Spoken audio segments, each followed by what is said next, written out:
All right. I was gonna say. All right, so.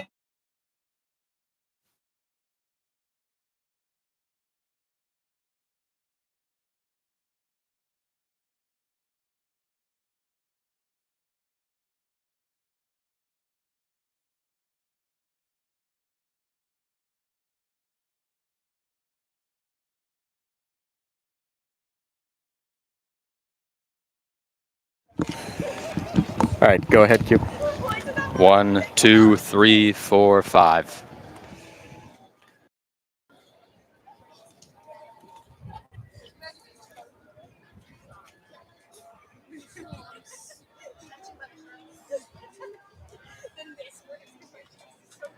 All right. We're just going to roll with it until I hear something else. So. Okay, sounds good. Cool. Have fun, guys. Thanks. Jordan, you can take that chair. Oh, actually, that works out. If Lindsay's sitting there, then. All right. No. Oh, can't really. Ooh. Oh, we look like little garden gnomes.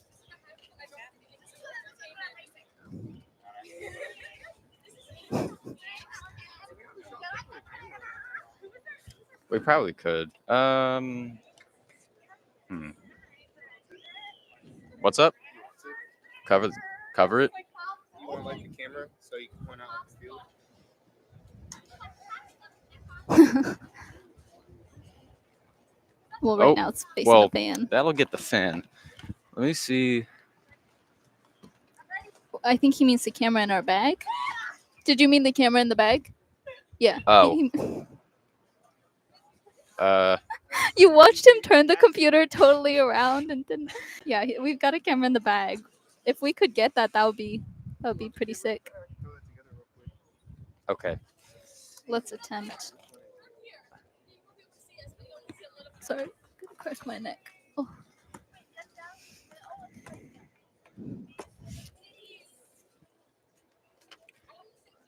Can I hold on? Let me. Yeah, go ahead. Okay, thank you. You can read.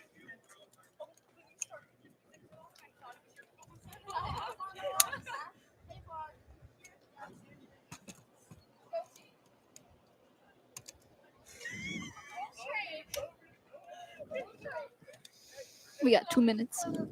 Okay. Did I say Tim's playing second base? That is what you said, Tim Nicholson. That is playing second base. Actually, hold on. I have the picture on my phone. I went off of your thing. I went off of your picture.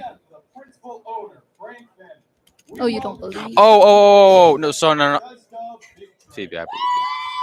I was just making sure. Batting first and playing center field for Victory. Number 2, Jaden Bastian. Batting second, right fielder, number 26, David Whitaker. Batting third, first baseman, number 45, Emilio Gonzalez. Batting fourth, the second baseman, yes. number 20, Matt Wesley. Batting fifth, shortstop, number 22, Landon Franklin. Batting sixth and playing left field, number 8, Jackson. Sorry, I started writing the wrong numbers. I started writing their position and then being like, oh, shoot. Oh, you're good. Jack Guerrero. Batting 8, third baseman, number 38, Carter Newman. Batting 9, the catcher, number 18, Luca Cariello. And pitching for the Big Train, number 15, Where's Riley? Aaron Cenicero. What's it? First You can. base. Out of the Aces starting lineup, second baseman, out of George Washington University, number 13, Tim Nicholson. The third baseman from Wright State University. Never mind. There's no cord to go from the camera to the laptop. Okay.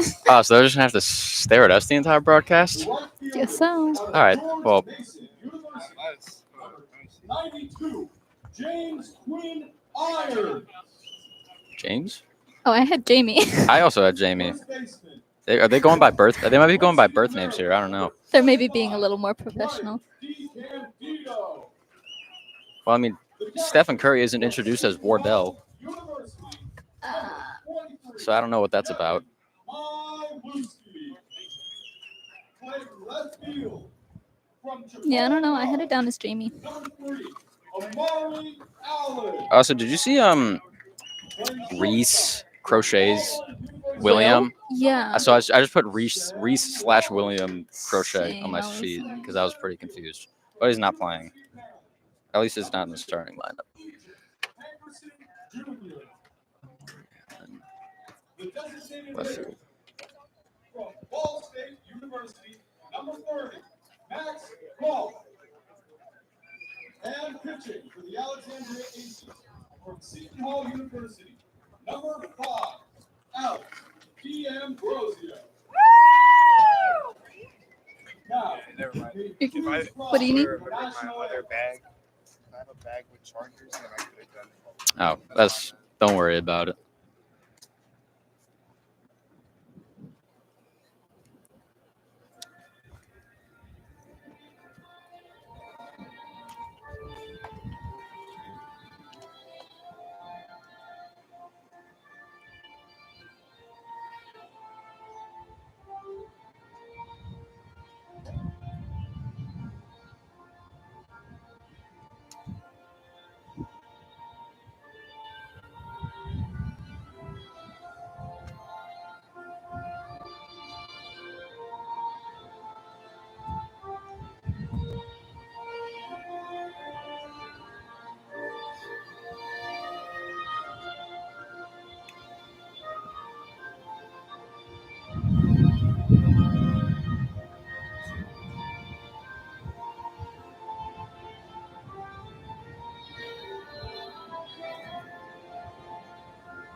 Let me know when you're ready to go. I'll be here if you need anything extra. Okay. Sounds good.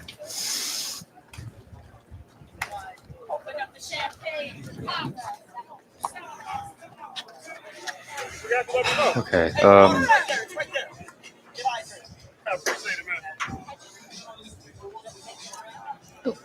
Okay. Whenever you're ready. Okay, you ready? Yes. All right. We got this. All right, 3. Hello and welcome not to Shirley Povich Field, but Frank Mann Field as we watch the Bethesda Big Train take on the Alexandria Aces. My name is Phoebe Winters, joined by Quentin Corpuel. Quentin, how are we feeling tonight? I'm a little toasty. The sun's just beginning to set here over Frank Mann Field in the Crystal City, Alexandria, Virginia, for a little LCS rematch from last year between the Aces and the Big Train. These are two of the best teams over the past few years, really, in the CRS CBL. So I'm really excited for today's matchup. Can you tell us a little bit about the pitching? I'm really interested in it. That's right. On the mound for the Aces is going to be number 5, Alex D'Ambrosio. He is a rising sophomore out of Seton Hall University. He hails from Marlboro, New Jersey. In 2023, he was a Class A North All-Shore team member, and he was ranked number 27 recruit out of New Jersey by Prep Baseball. He was selected for the Senior All-Star Games at Diamond Nation during his senior year of high school. And while in high school, he also played for Sportica Baseball Academy.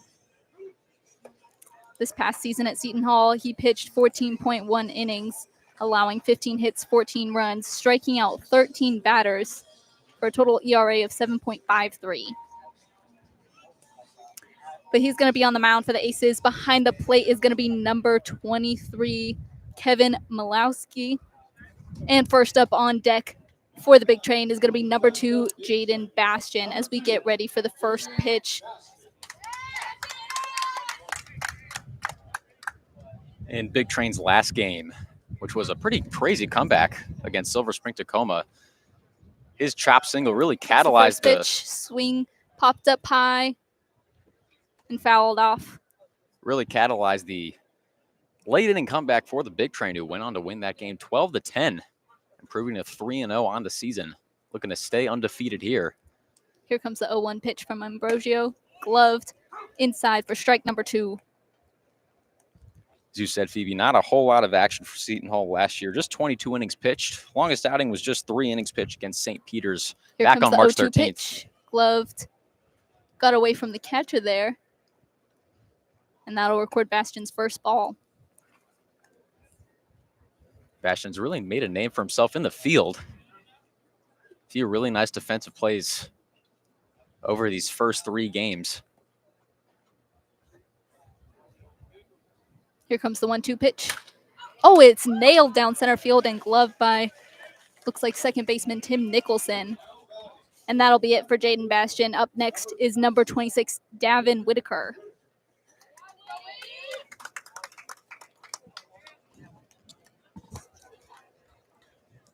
Again, if this is your first Big Train game of the season, Davin Whitaker really big into going after the first couple of pitches. Here comes the first pitch, gloved and inside for strike number 1. A rare pass there on a first pitch strike nonetheless. Usually seen Whitaker go after those. Here comes the 0-1 pitch, swung at and popped it into foul territory. D'Ambrosio doing well to get ahead in the count early on. Here comes the 0-2 pitch into the dirt for ball number 1. Looks like that one got a little bit of the home plate umpire. So step away for a moment. And although they do have a lot of padding underneath their uniform, looks like it might have nailed him in the foot a little bit. These guys can pitch 90+ miles an hour pretty easily. So a ball off really anywhere on the body doesn't feel too good. As that one looked like it might have got him in the hand or the lower arm. Looks to be okay, though. D'Ambrosio will step back onto the mound now.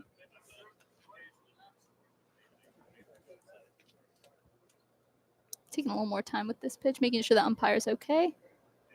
And here comes the 1-2 pitch. Swung at and missed.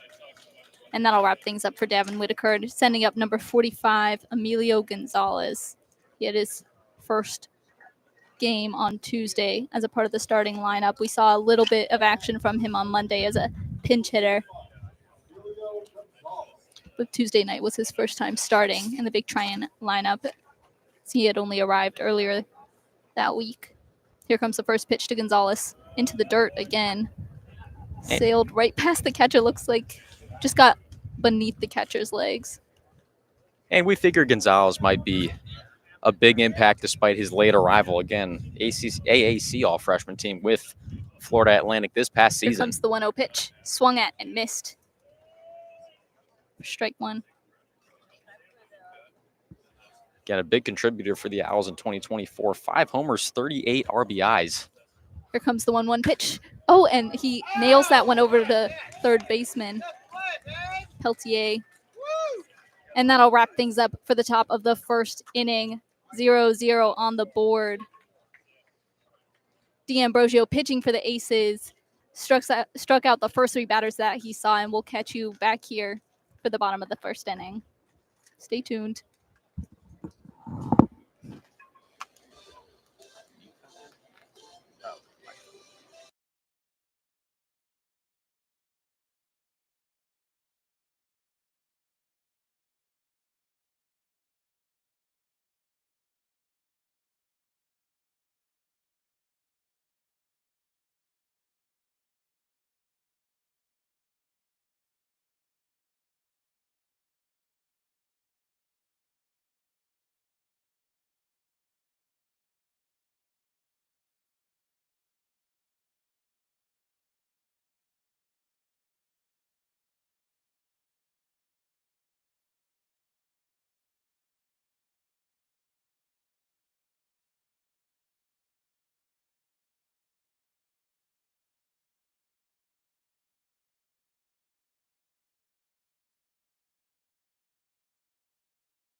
And we're back here at Frank Manfield for the bottom of the first inning. We've got number 15, Aaron Saniceros on the mound for the Big Train. Up first at bat is going to be number 13, Tim Oh. Nicholson. Ooh, and That Tim was Nicholson is hit by the first pitch he receives, and that'll walk him out to first base. Up next is going to be number 28, JP Peltier. Do you mind telling us a little bit about Peltier? Yes, of course, as your lovely color commentator here in Alexandria. Rising sophomore at Wright State University, a Midwest man through and through, was born and raised in Vandalia, Ohio. First offering to Peltier into the ground, gloved by Luca Perriello, the catcher for the Big Train tonight. In an ancillary role for Wright State this past season. Went just 6 of 34 at the plate with an RBI. Did strike out a lot, 13 of them this past season. Here comes the 1-0 pitch. Gloved inside for a ball. Part of a Wright State team that captured the number 1 seed in the Horizon League this past season, but were upset in the semifinals by number 6 seeded Youngstown State. Here comes the 2-0 pitch. Swung at and fouled off down left field. Before that, Wright State had won 3 consecutive Horizon League tournaments. They had run the conference for not just the last 3 years, but most of the 2010s as well. Even made a little bit of noise in the middle part of the decade in regionals. Here comes the 2-1 pitch. Gloved and inside for ball 3.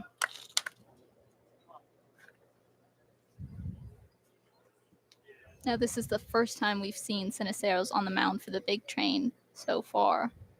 Here comes the 3-1 pitch. Swung at and chopped down center field. Oh, just missed by Jackson Giacconi, and he will round second base. And he is in time. JP Peltier on second base for the Aces. Now batting for the Alexandria Aces is going to be number 92, Jamie Quinn Irons. Been a big contributor for George Mason over the past couple of seasons. Oh, do I have his number wrong? Is it number? He's number 35. It's still Jamie Quinn Irons, but he's All number right, 35, well, not number 92. That is definitely not the 92 listed on the Cal Ripken League website, but we're going to roll with it anyway. Make sure to make a note of that for next time. But again, a big contributor for the Patriots, not just this past season, but in 2023 as well Here as comes the first pitch. a freshman. Gloved and inside. Led Mason in batting average in 2023, batting .380. Awfully impressive mark to go along with 4 homers and 32 RBIs as well. Here comes the 1-0 pitch. Chopped down left field into foul territory. Straight into the Aces bench, it looks like. We have an Oakland Athletics style bullpen down the left field line.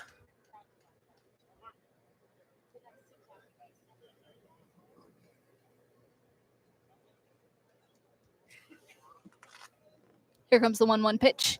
Swung at and missed. I was going to say swing and a miss, and then I said swung. Hey, all good. Swung at and missed for Nobody, strike number 2. nobody knows what you were going to originally say. It's like my drum teacher used to tell me, the audience has no idea what you're supposed to do. So if you mess up, nobody knows. Here comes the 1-2 pitch. Another swing and a miss. And that'll be it for Jamie Quinn Irons, sending up number 25, Riley DeCandido. Now that number is consistent with the Cal Ripken League. That is correct. I would have been thrown for a real loop if all the numbers on the Alexandria Aces were different. But that would have just been another hurdle for us to climb, which we have climbed many already this season. Comes the first pitch, gloved up high for ball number 1. Native of Virginia Beach, Virginia, neighboring the northeast border of North Carolina. Here comes the 1-0 pitch. Gloved by Perriello for ball number 2. Didn't play a ton for Maryland in his freshman season. Batted just 1 for 6.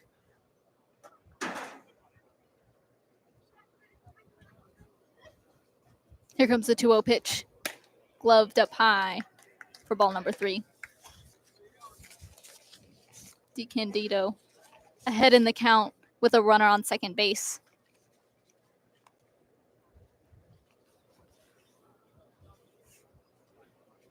Here comes the 3-0 pitch.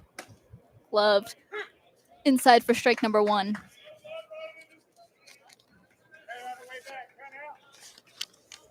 Again, the Aces have 1 runner on second base, 1 out on the board. As DeCandido is still at the plate, here comes a 3-1 pitch, swung at and chopped down center field. Gloved by Jaden Bastian. Oh my goodness. But number 13, number 13, Tim Nicholson will slide on home. And that'll score the first run for the Aces. Prosperous outing on the base pass for Tim Nicholson. Only needed to see 1 pitch before he got onto it. And he represents the first run here in the bottom of the first for the reigning CRS CBL regular season champions. So the Aces now have 2 outs on the board, but 1 run scored as number 23, Kevin Malowski, steps up to the plate.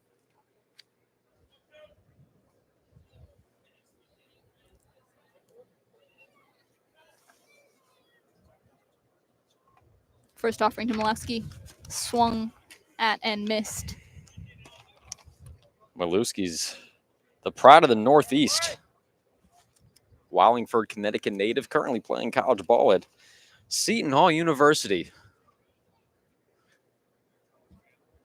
Here comes the 0-1 pitch. Chopped at, but fouled behind him. Batted just 4 of 31 last season. Definitely an interesting box score. Walked 11 times, but struck out in 18 of those 31 at bats. Here comes the 0-2 pitch into the dirt for ball number 1. Malewski staying alive at the plate, and the Aces still have 1 runner on second base. 2 outs on the board. Here comes the 1-2 pitch. Gloved inside. And that'll be strike number 3. So that'll wrap things up for the first inning. The Aces scratch 1 across home plate, leave 1 runner on base. We'll catch you back here for the top of the second inning. Stay tuned.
And we're back here at Frank Mann Field. The Aces with a 1-run lead. D'Ambrosio still on the mound for the Aces as number 20, Matt Wesley, steps up to the plate. Here comes the first offering to Wesley. Gloved and inside for strike number 1. Last game, Wesley subbed in for Jordan Crossland at second base towards the end of the game after Crossland made a couple errors Here in the comes field. the 0-1 pitch. Gloved for another strike. Now, you obviously got to hope that trend isn't going to continue for him, as there was a lot of routine plays that he was. Here comes the 0-2 pitch. chopped up high and fouled off. Again, it was a lot of routine plays he was unable to make in the field. Some of them were definitely tougher. With the way my day's going, my car's going to get pummeled. Oh, shit. Here comes the 0-2 pitch, and Wesley nails that one down the right field, and he will make it safely over to first base. Lexi makes an excellent point. I did not plan out when I was parking. Might have to move my car at the end of this half inning. Or simply trust that a foul ball will not hit yours. Are you You're in right. like? I'll manifest that. Are you in prime? You can see right outside the gate that black car there. That's mine. Oh, all right. We now have number 22, Landon Franklin, up to the plate for the big train. They're rocking their black away jerseys tonight. Here comes the first offering to Franklin. Check swing. And that'll be ball number 1.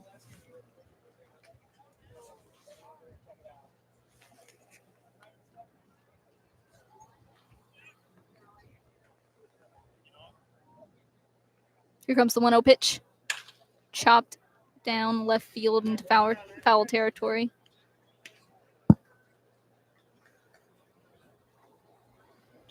Again, this is a rematch of last year's LCS, which the Big Train took in 2 games, avenging their 2022 defeat to Alexandria that gave the Aces their first CRS CBL title in franchise history. Here comes the 1-1 pitch. Again, popped up high, fouled off for Franklin.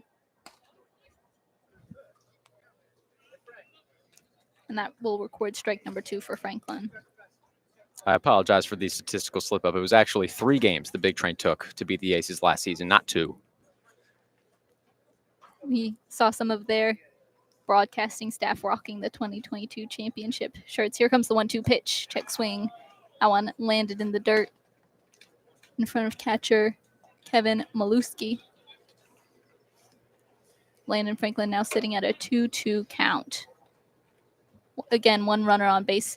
Matt Wesley on first. You can see the pitcher, D'Ambrosio, checking his shoulder for that. Here comes a 2-2 pitch. That one way up high, sailed over the catcher's head. I think if there wasn't a fence between the broadcast booth right behind home plate, I think that might have gone perfectly through the window and then through the other entrance window.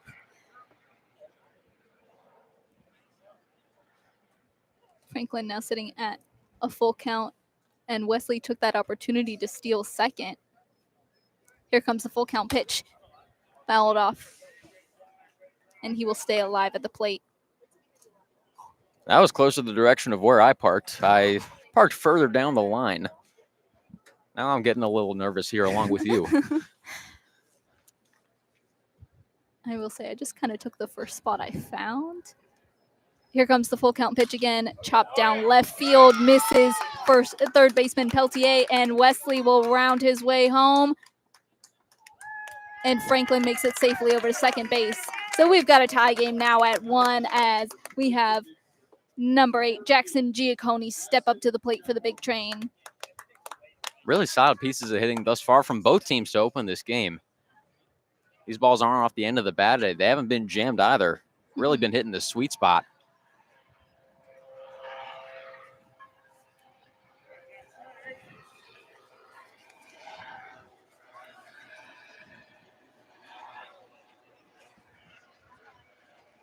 Sorry, we were just taking some time to let Franklin take off some extra gear as he walked his way back over to second base.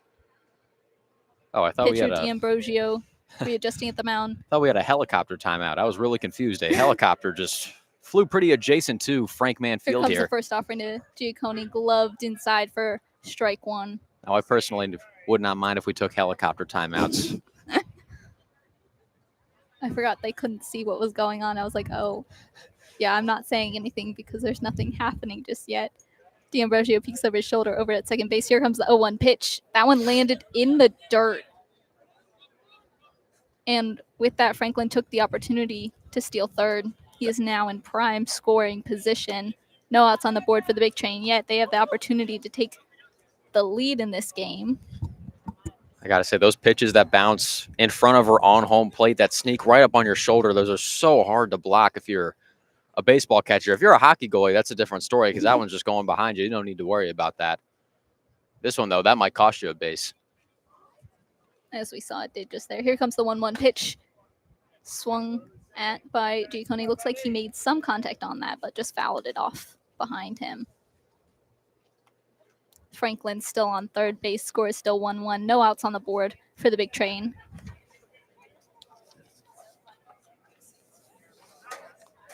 On deck, we have number 23, Jack Guerrero.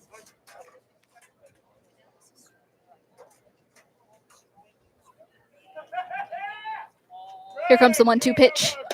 Gloved and inside for strike number 3. So that'll send up number 23, Jack Guerrero. Number 22, Landon Franklin, still on third base. Guerrero One out on the board for the Big Train. Sorry, continue. making his 2024 debut. Played for the Big Train last season. Once again at James Madison University. Transferred from UNC Wilmington. So bouncing between a couple of strong mid-majors. Here comes the first offering. Guerrero swung at and chopped down center field. Gloved. Oh, and it just misses the first baseman. Oh, and Guerrero's still running. He's trying to make it over to second. Not in time. So that'll record the second out for the Big Train. That was pretty Now, so ambitious. Pretty ambitious. Guerrero got caught on the left side of the foul line. And once the first baseman, D. Candido, picked off the ball, Guerrero was literally in a pickle, but probably felt an obligation to head to second as fast as he could. So an unfortunate sequence of events, but the second run does score. Here comes the first offering to Carter Newman. It is popped up high. Okay, now if someone from Virginia Tech hit your car, would you feel less bad? No. Okay. It's not my car. I'm borrowing it from my dad, so Oh. I'd still be pretty upset no matter who hit it. Here comes the first offering. Gloved up high.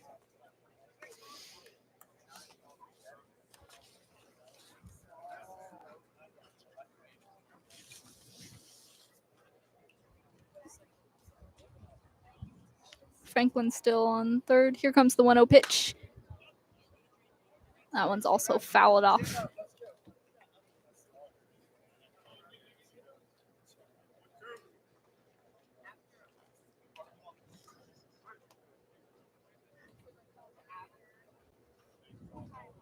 Here comes the 1-2 pitch. Oop. That one hit him. That one nailed Carter Newman in the shoulder there, so he'll walk on out to first base. Big Train leading 2-1. They've got 2 outs on the board. Is number 18, Luca Perriello, the catcher for tonight, steps up to the plate. Him and Cole Constable have been flip-flopping at the catcher spot over these first few games. Constable getting the start last game against the T-Bolts. Here comes the first offering to Perriello, glove down low.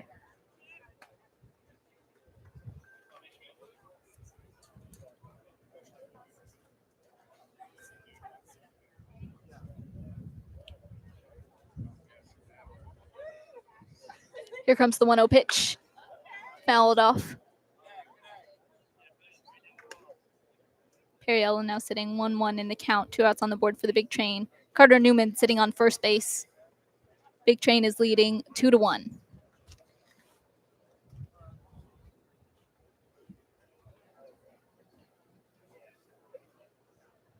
Here comes the 1-1 pitch. Gloved up high for ball number 2. Calling a timeout because an inflatable ball made its way over to third base. Looks like some fans standing behind the fence playing a little game of catch, and the ball went over the fence and rolled onto the field. Probably the best time in this game for it to happen. Here comes the 2-1 pitch. Gloved up high. That'd be awfully unfortunate if it was bottom of the ninth, 2 outs, bases loaded down by 3. all of a sudden you got to deal with a little salmon-colored Just exercise ball-looking inflatable. ball. Yeah. It looks like those ones that you can get at Target from the ball pit. Here comes a 3-1 pitch, chopped down center field. And with that, Newman will round his way over to second base. And Perriello is tagged out at first, so that'll wrap things up for the top of the second inning. Big Train now leading 2-1 over the Aces. We'll catch you back here for the bottom of the second.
And we're back here at Frank Mann Field. Still on the mound is going to be number 15, Aaron Siniceros. Now stepping up to the plate for the Aces is going to be number 3, Amari Allen. Once again, Big Train is leading 2-1. Here comes the first offering to Allen, gloved inside for ball 1. Allen's been Alexandria's best player so far of these first few games. Leads the team in hits. Here comes the 1-0 pitch. Swung at, picked up by Matthew Wesley at second base, and they successfully make the tag over at first. So that'll record the first out for the Aces in this inning as number 4, Sam Robertson, steps up to the plate. An Alabama man through and through, hailing from Anniston. Was only used as a pinch runner this past season for Auburn. Did steal a couple of bags. Here comes the first offering to Robertson, gloved inside for strike 1. Played for an Auburn squad that severely disappointed this past season, finishing dead last in the Here SEC. comes the 0-1 pitch into the dirt, just getting past Perriello for ball number 1.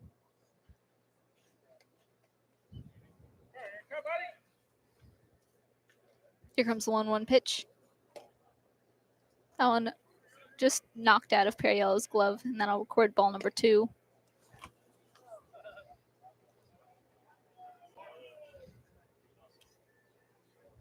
Sinicero's taking some deep breaths on the mound. Here comes a 2-1 pitch, swung at and missed. And that'll be strike 2 for Robertson. Good job getting him to swing on a pitch that was outside of the zone. Not a ton of those so far. Here comes a 2-2 pitch into the dirt. Robertson now at a full count pitch. 1 out on the board for the Aces.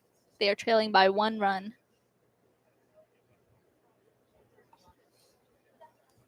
Here comes a 3-2 pitch, fouled off. And Robertson will stay alive at the plate. A little bit of friendly fire there, hitting somebody in the Aces bullpen. Figured that might happen.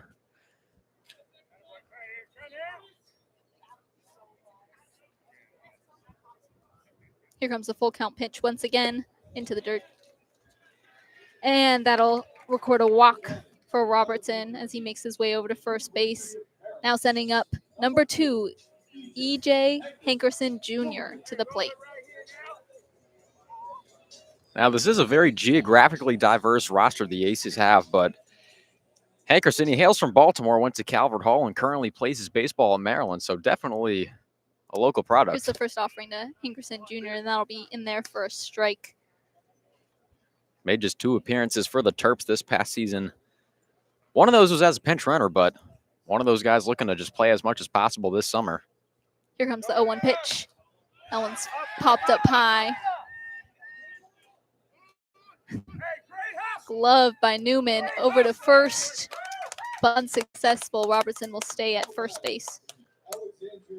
Great hustle by Carter Newman, who is your third baseman tonight. He had to run practically back over to home plate, but he got under the ball, made the pass over to first base, but just wasn't in time.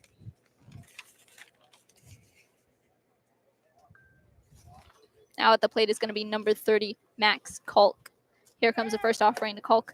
Glove down low, sent over to second baseman, and the tag is successful. And that'll wrap things up for the second inning here at Frank Manfield. Big Train still leading 2-1. And to answer some of the questions in the comments, we're going to take this time to check if the Aces are recording video. Unfortunately, we can't turn our own camera around. The fence would make it very difficult to see, and the level just wouldn't be good. You'd practically only be able to see the batter's feet. So unfortunately, we can't do that. But for our next road games, we're going to try and get a cord so that we can attach the camera to our laptop and record some video for you guys. So thank you for hanging tight with us. We'll catch you for the top of the third.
And we're back here at Frank Manfield. We just checked. Unfortunately, the Aces are not recording a video of the game either.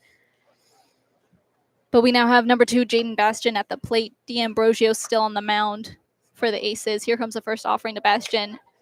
He'll swing at it, but foul it off.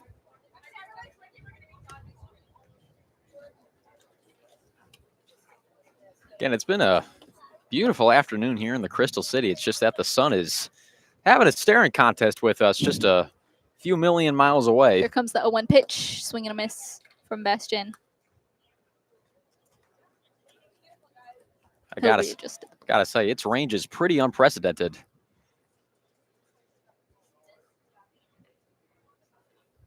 Here comes the 0-2 pitch. Gloved outside for ball number 1. Nice sequence of pitches there from D'Ambrosio. Ball in the dirt, and then a ball in the zone on basically the same pitch, trying to get Bastian swinging. Here comes 1-2 pitch, and that'll be strike number 3. So that'll record the first out for the Big Train in this inning as we send up number 26, Davin Whitaker, to the plate. Again, your Bethesda Big Train is leading this game 2-1. 1 out on the board. No runners on base. Davin Whitaker at the plate. Yeah, that one was just straight gas. Not a whole lot of movement there, and Bastian could not catch up with that one. Here comes the first offering to Whitaker. He'll chop that one down left field. And diving catch by Hankerson Jr. in the outfield. I believe that's going to be Amari Allen out there on left Amari field. Allen. He was able to dive for it and make the catch, so that'll record out number 2 for the big train. Now at the plate is going to be number 45, Emilio Gonzalez. On deck is number 20, Matt Wesley. Here comes the first offering to Gonzalez. Oh my goodness. That one just missing the glove of the catcher. Gonzalez ducked out of the way of that one to avoid getting hit. That'll be ball number 1 for Gonzalez. I appreciate your intrinsic concern for Gonzalez's safety there on that pitch.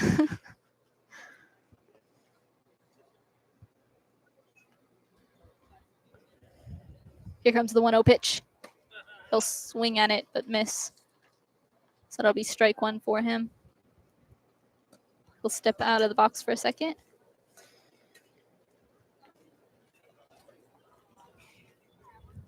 Here comes the 1-1 pitch. Gloved up high for ball number 2. Same pitch, high and away. Gonzalez not getting fooled that second time. Now in an advantageous count at 2-1. It's like we mentioned last time, learning. Here comes the 2-1 pitch. Gloved inside for strike 2. Losses into lessons. Mizzou head basketball coach Dennis Gates repeating that often over his first couple of years at Missouri. Here comes the 2-2 pitch. Glove down low for ball 3. Gonzalez now sitting at a full count. Unfortunately, he did have to repeat that a lot as Mizzou did not win a game in the calendar year 2024. Last win was on December 30th over Central Arkansas. Here comes a full count pitch. And it'll be a swing and a miss for Gonzalez. So that'll be the 3rd out for Bethesda in this inning. And that'll wrap things up for them. Once again, your big train is leading 2-1. We'll catch you back here for the bottom of the 3rd inning. Stay tuned.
Field for the bottom of the 3rd inning. Cenicero still on the mound for the big train. Now up to bat is going to be number 30, Max Kalk. Again, Perriello gunning down the first offering to Kalk, gloved. Gunning down the runner to end the inning with Kalk at bat, so he'll get another shot at the dish with the top of the lineup on deck. Here comes the 1-0 pitch to Kalk. Gloved outside for ball number 2.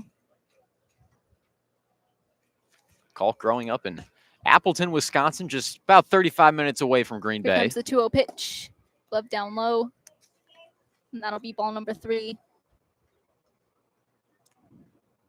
Going to be a rising sophomore at Ball State. Here comes the 3-0 pitch. Gloved inside for strike number 1. Must say the MAC is well represented in the CRS CBL. Ball State, we got Eastern and Western Michigan. Here comes the 3-1 pitch. Gloved outside for ball number 4, and that'll allow Max Kalk to walk his way over to first base. Now stepping up to the plate, we're going to return to the top of the Aces lineup with number 13, Tim Nicholson. Aces still sit behind in score. Big Train leading 2-1. No outs on the board for the Aces just yet. One runner on base. Tim Nicholson at the plate.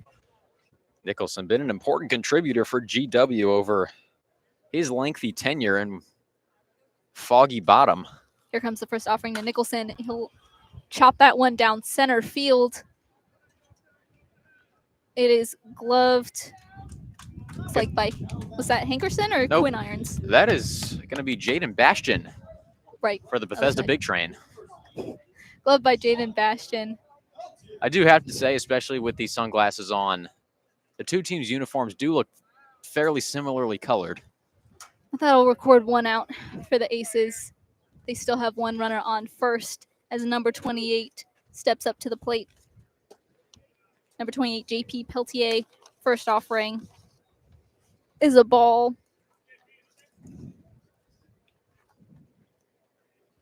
Here comes the 1-0 pitch. Never mind. He's taking his time with this one. Now here comes the 1-0 pitch. Gloved inside for a strike.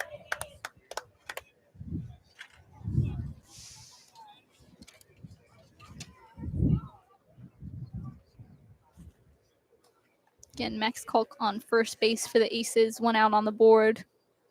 Here comes the 1-1 pitch. Chopped down left field, glove by Carter Newman. Sent over to second base. Was it in time? Whoa. It was. That'll record out number 2. Great work by Carter Newman and second baseman Matt Wesley, the two Hokies. Great communication between the two.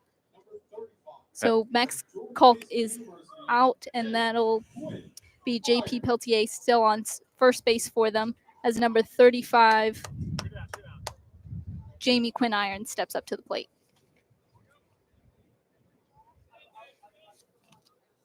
First offering to Quinn Irons, swing and a miss for strike one. As the great Chris Berman would have said, Matthew Wesley rumbling, bumbling, stumbling on that exchange between him and Newman. An awfully complicated force out, but they got it anyway for out number 2.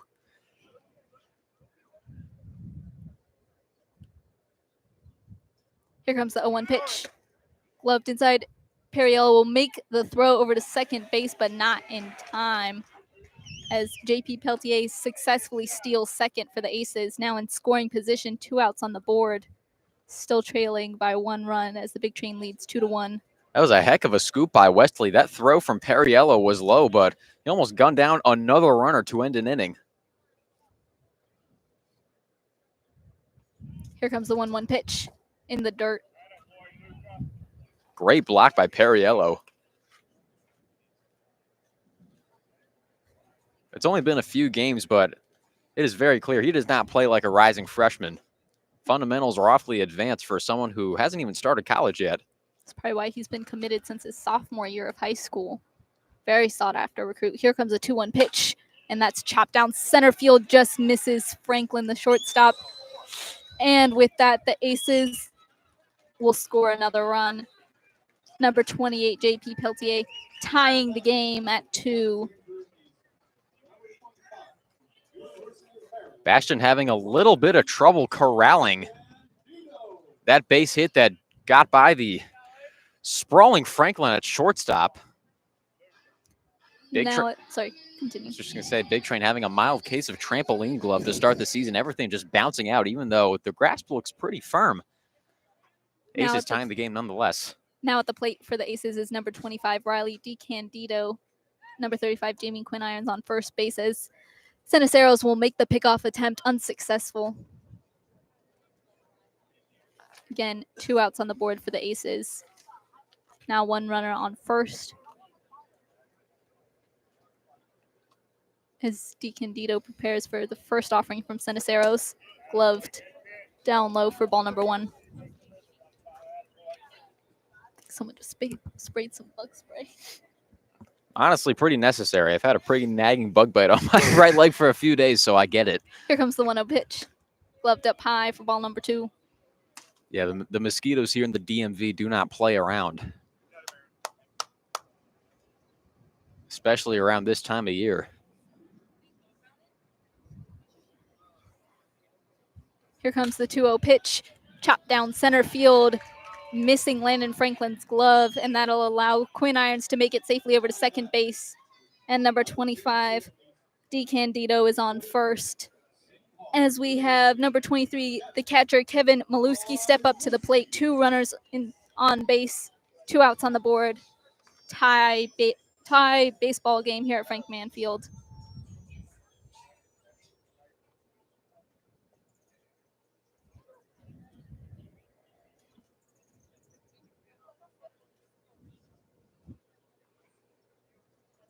Cenicero peeking over his shoulder at second base. Sends the first offering to Maluski. It's popped up high.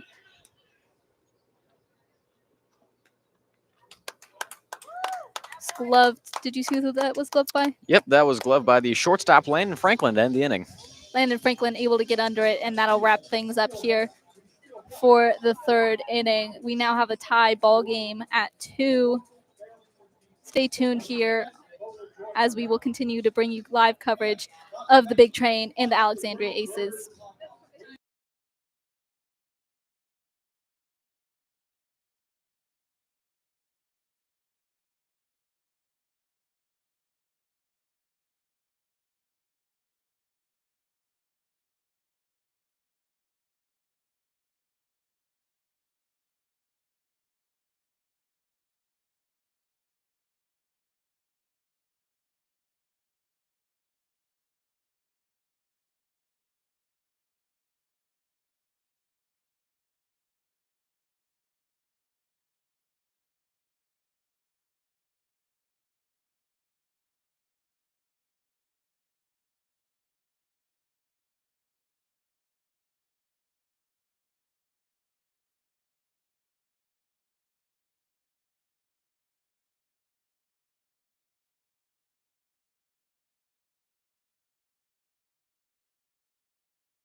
Field. We've got a tie baseball game here for you guys.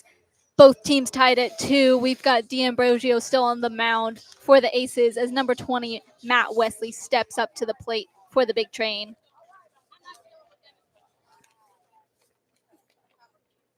D'Ambrosio taking some time to readjust his glove. Here comes the first offering to Wesley.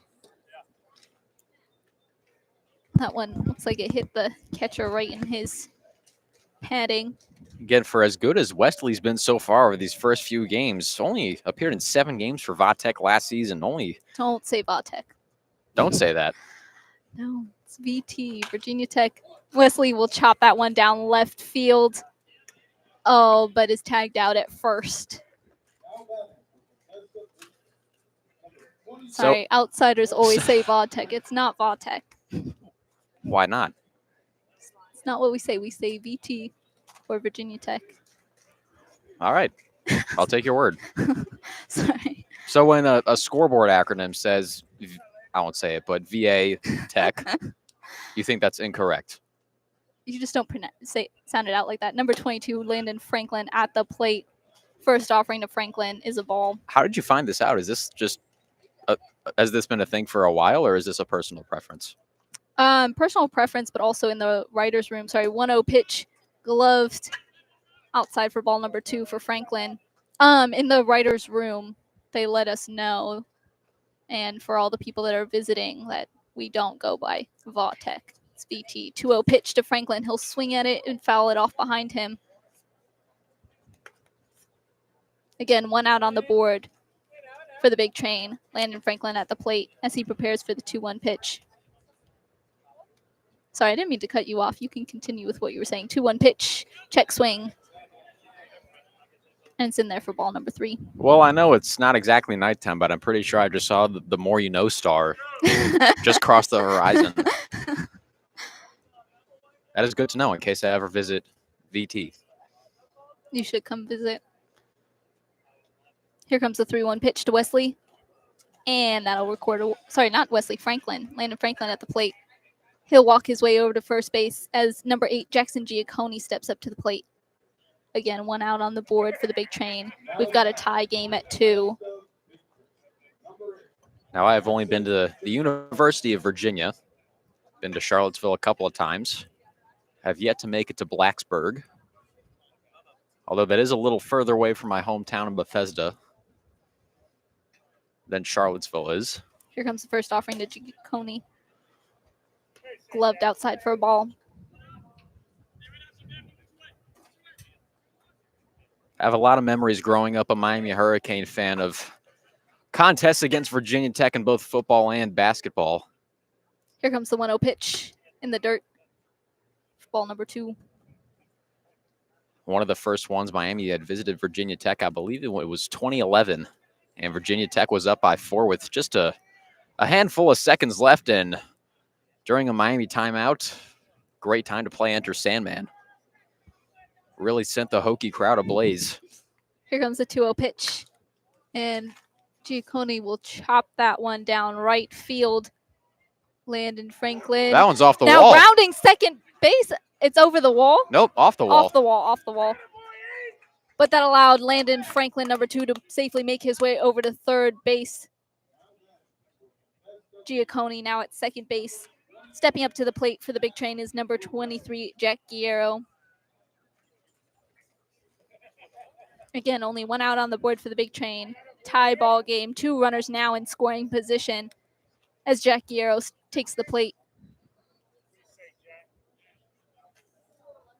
And just to close out that Virginia Tech scoring, Miami did not score. And Virginia Tech went on to win the game 35-31. It's the Enter Sandman effect. Here comes the first offering to Guerrero, gloved inside for strike number 1. I cannot remember who was on the call for that game, but as the entire stadium was jumping up and down, he simply said, "These people are losing their minds." Here comes the 0-1 pitch. Gloved outside for ball 1.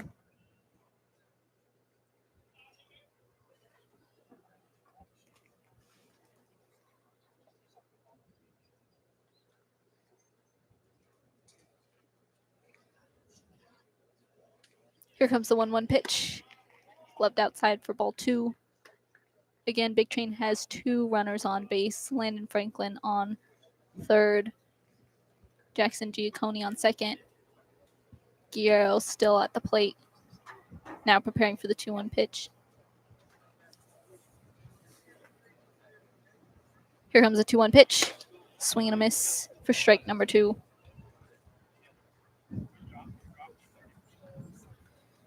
And Quinn Irons almost gloved that fly ball in right field, but fortunately his fate was similar to Nelson Cruz, the 2011 World Series, on the David Freese triple that kept the Cardinals alive.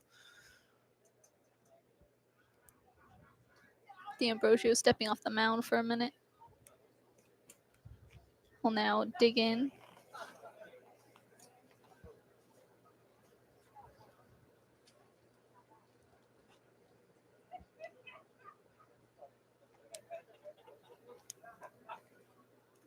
Here comes the 2-2 pitch. Swing and a miss. And that'll record out number 2 for the Big Train as number 38, Carter Newman, steps up to the plate. Again, your Big Train has 2 runners on base. Landon Franklin at third, Giacconi at second. Now Carter Newman at the plate.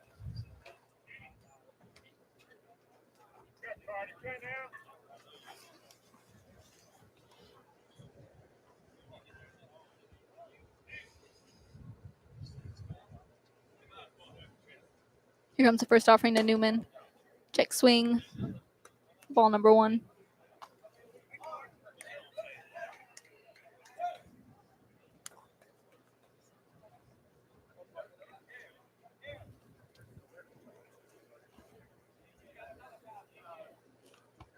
Here comes the 1-0 pitch. Chop down left field. And Franklin will scratch across home plate, but not in time as Carter Newman is tagged out at first. No, Nope, he the wasn't. umpire ruled safe at Ruled first base. safe. That was a good glove at short by Sam Robertson. Just couldn't get the throw over to first in time. And so the big train not only scratched across run number 3, they've got runners on the corners now for the 9-hitter Luca Perriello.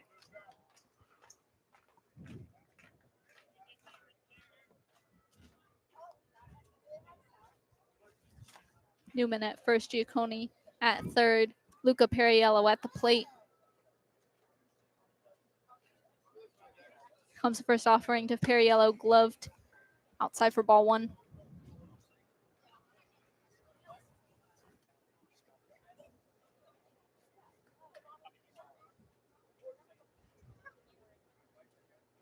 Here comes the 1-0 pitch, gloved outside for ball 2.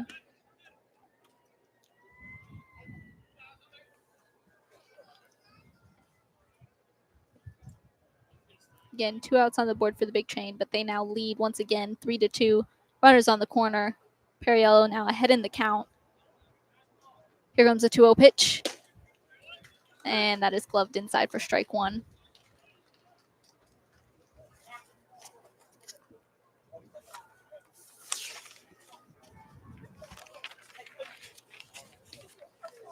Here comes the 2-1 pitch. Outside for ball number 3. Now this is officially D'Ambrosio's longest start of his collegiate career. And the longest he went in his freshman season in 2024. 3 innings against St. Peter's on March 13th. Now at 3 2/3. Here comes a 3-1 pitch. Chopped. Went off behind him. Perriello now at a full count. Again, runners on the corners. Giacconi's on third.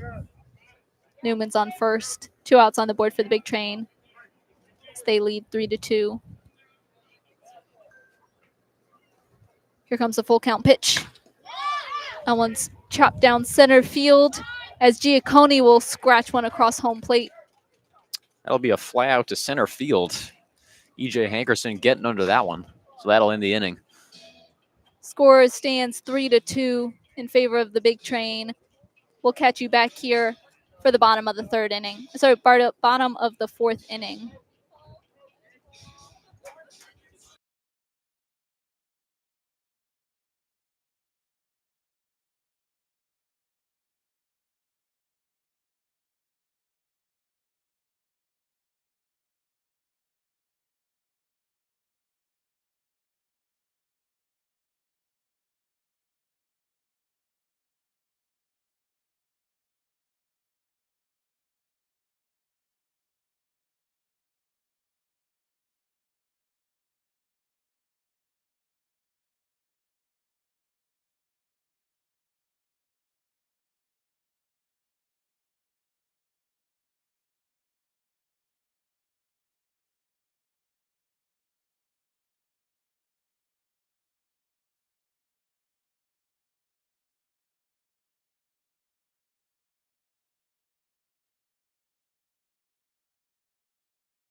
And we're back here at Frank Manfield for the bottom of the 4th inning. Your big train is leading 3-2.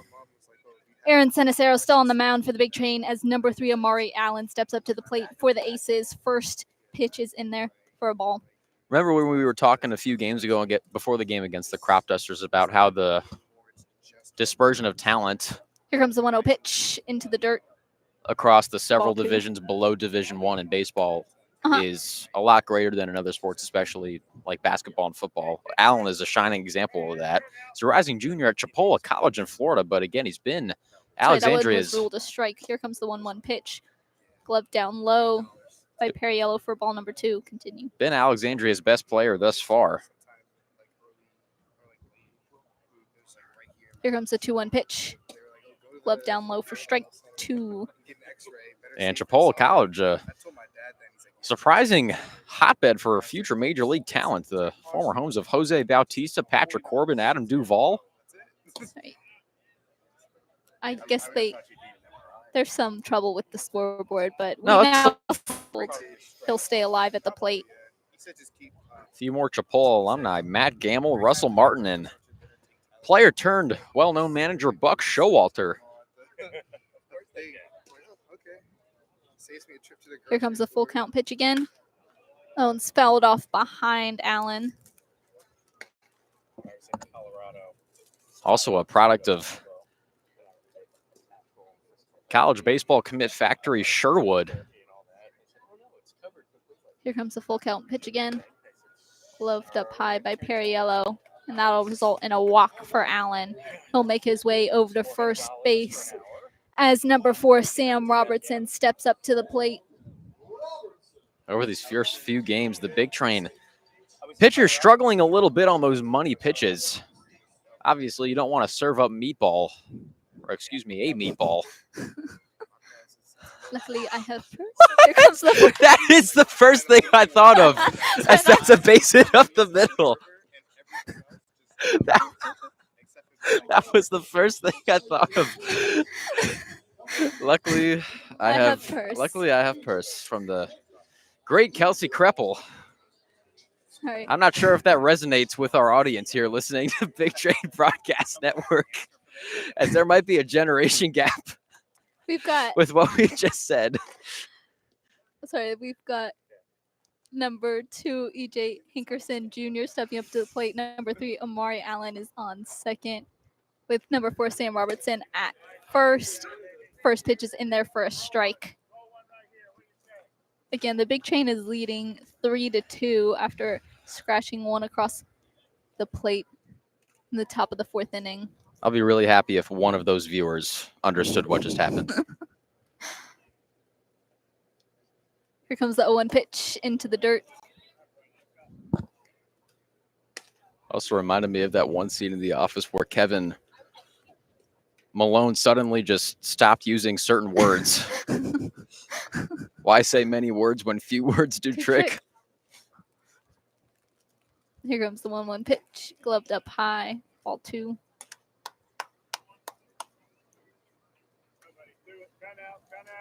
Again, Aces have 2 players on base.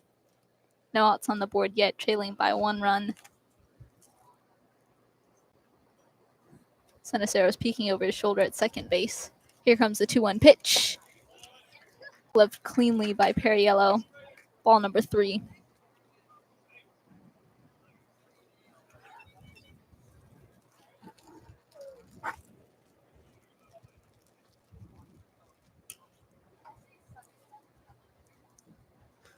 Here comes the 3-1 pitch. And he will foul that off towards left field. Just so viewers know, we are entering the part of the game where the sun is blocking a lot of left field, so might have to take us an extra split second to decipher what is going to be happening should a ball be hit there, as I currently cannot see Carter Newman's head at third base. Senicero's peeking over at second base. Here comes the full count pitch. Check swing. Did not come all the way around.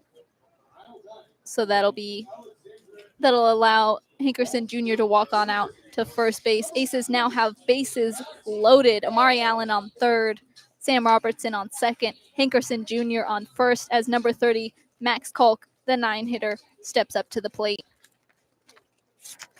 Again, Aces have no outs on the board, bases fully loaded, sitting only 1 run behind the big train in the bottom of the 4th inning. Here comes the first offering to Kalk. That one's fouled off behind him. I must say, if Kalk plays as well as his walk-up song, going to be looking forward to a pretty good summer. That is Blow the Whistle, an NBA 2K classic.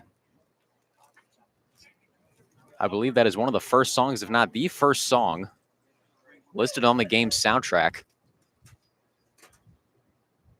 Here comes the 0-1 pitch. That one's also fouled off behind him for strike 2.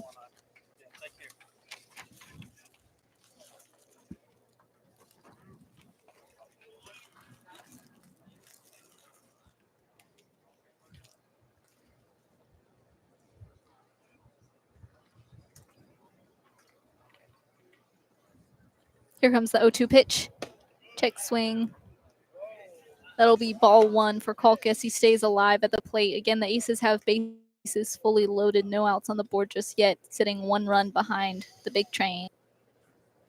Kalk playing his college ball at Ball State. Got the number 3 seed in the MAC this past season, but fell to number 2 seed Western Michigan in the title game. Here comes the 1-2 pitch. And that'll be strike number 3. That'll record the first out for the Aces in this inning. Again, bases fully loaded as we return to the top of their lineup with number 13, Tim Nicholson, taking the plate. Nicholson. Another great walk-up song. Nicholson, a Maryland man through and through. Grew up in Darnestown, played high school at Georgetown Prep. Here comes the first offering to Nicholson in the dirt Was on the for ball number 1. famed 2021 Hoya team that finished undefeated and was ranked as the top high school team in Maryland, as we're going to have a quick mound visit here with Ceniceros and also played for the Aces last summer. Recorded 16 RBIs and 16 stolen bases to go along with 26 walks. I'm sure Billy Bean would have really enjoyed watching Tim Nicholson play ball. Just knows how to get on base. Ceniceros will stay on the mound for the Big Train. Tim Nicholson now 1-0 in the count. Bases fully loaded for the Aces, only 1 out on the board. Still sitting 1 run behind the Big Train.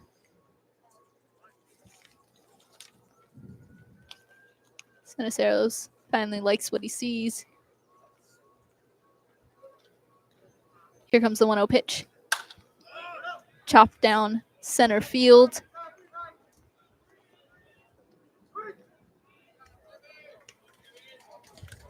And that'll allow Amari Allen to scratch one across home plate to tie the game at 3. I think George Washington and the rest of the Founding Fathers got a pretty good look at that from the clouds. That one almost touched him up there. But a nice piece of hitting there from Tim Nicholson, scoring the tying run. Now at the plate is going to be number 28, JP Peltier.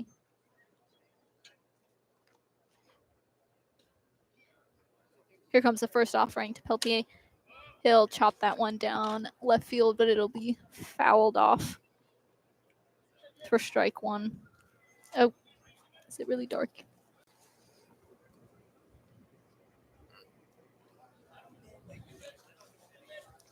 Again, Aces have 2 outs on the board, 2 runners on base. Peltier sitting 0-1 in the count. Ceniceros peeking over at second base. Here comes the 0-1 pitch. Gloved inside for strike 2. Sorry, it's Sam Robertson on second base and Hankerson Jr. on first. Peltier at the plate. 2 outs on the board. 0-2 in the count. Here comes the 0-2 pitch. It's gloved outside for ball 1. He'll stay alive at the plate.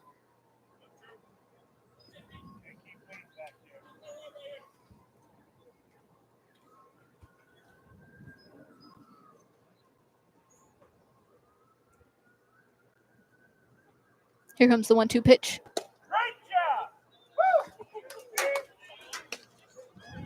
Sorry, that one was gloved outside for ball 2.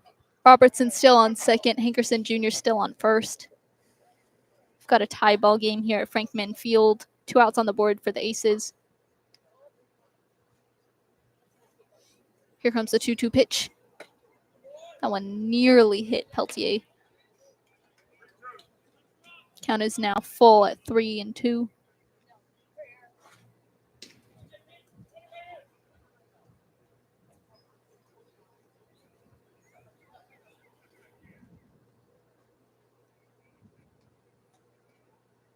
Here comes the 3-2 pitch. That one is gloved outside, and that'll allow Peltier to walk on out to first. Aces, once again, bases loaded. 2 outs on the board as number 35, Jamie Quinn Irons, steps up to the plate. Perriello, the catcher. Oh, just handing off his sunglasses as the sun has gone behind the trees. Got a mound visit over with Ceniceros.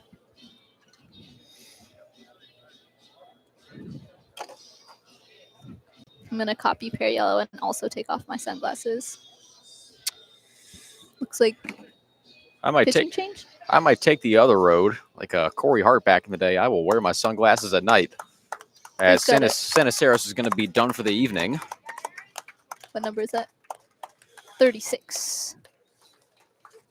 We've is- got a pitching change on the mound for the big train. It's going to be number 36, Jordan Capuano, as he'll take a moment to warm up at the mound. Currently playing his college ball at UNC Wilmington for the Seahawks. Didn't see a lot of action this past season. Made a couple of appearances in relief so far for the big train. Now, we won't be able to see it as much as we are not right over the center of home plate like we are at Shirley Povich Field, but that slider he's got is one of the nastiest, if not the nastiest, in the CRS CBL. And so with 2 outs and the bases loaded, And the chance for the Aces to take the lead in this game for a second time. Again, you have number 4, Sam Robertson on third. Sorry, number 2, Hankerson Jr. on second, and number 28, JP Peltier on first. At the plate is still number 35, Jamie Quinn Irons.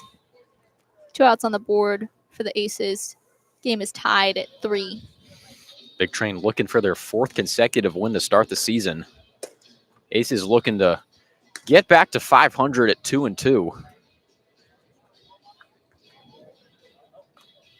So they're at 1-2. Correct. They're at 1-2 currently. I see what you mean. 550-50. Yes.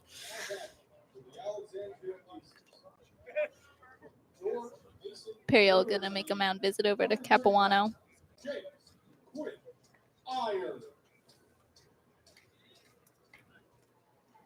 That same mark is what Miami football has rested around over the past few seasons, not including 2020. Perriello will return to behind the plate. Although Virginia Tech has cleared the 500 mark in many seasons in the 21st century. Here comes the first offering to Quinn Irons. Gloved outside for ball 1. This is arguably the best bat to have at the plate, other than maybe Amari Here comes Allen. the 1-0 pitch. Again, this past season led GMU in homers, 2nd on the team in RBIs, 3rd on the team in hits. Here comes the 2-0 pitch. And Quinn Irons will chop that one down left field. And that allows Sam Robertson to scratch one across the plate and take the lead for the Aces. Good throw there from Giacconi in left field. Hankerson forced to stop at 3rd. So probably the best possible outcome other than out there. Now at the plate is number 25, Riley DiCandido. Again, 2 outs on the board for the Aces. Here comes the first offering to DiCandido. Glove outside for ball number 1.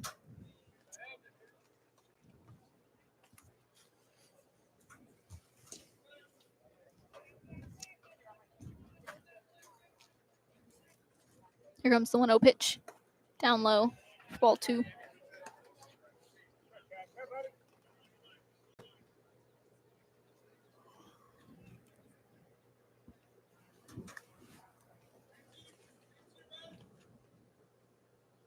Two-0 pitch.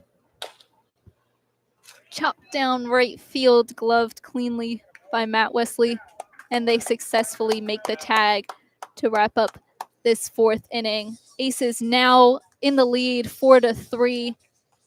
They left 3 runners on base.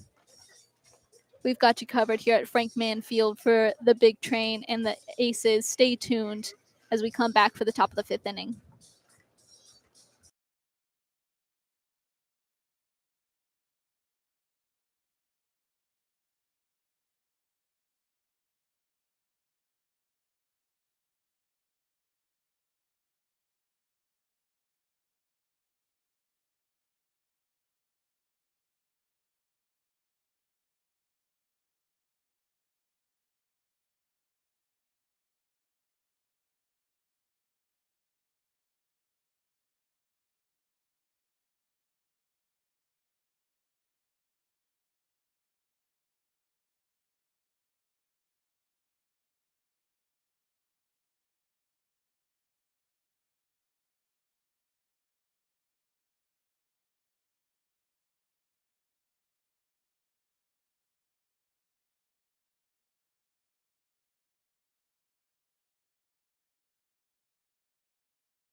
And we're back here at Frank Mann Field. We've got a new pitcher on the mound for the Aces. It's number 17, John Downing, the rising sophomore at Seton Hall University. He hails from New Hyde Park, New York.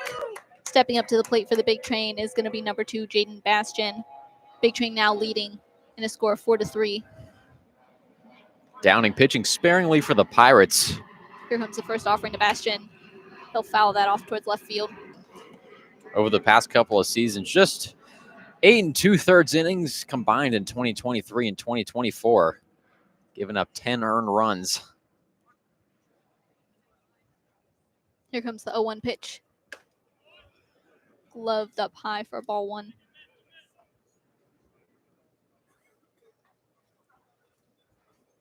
A lot of Seton Hall influence on the Aces. Here comes the 1-1 pitch. Gloved. Side for ball 2. As both pitchers for Alexandria tonight are Pirates, as well as the starting catcher, Kevin Maluski. Here comes the 2-1 pitch. That one's popped up high. Landed on the concrete, not the parking lot.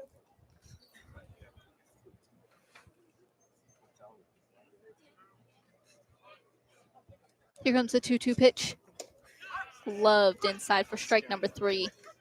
And that'll send up number 26, Davin Whitaker, to the plate. Looks like Bastian did not agree with that call, but nevertheless, 1 out here for Davin Whitaker. Big Train once again trailing by 1 run.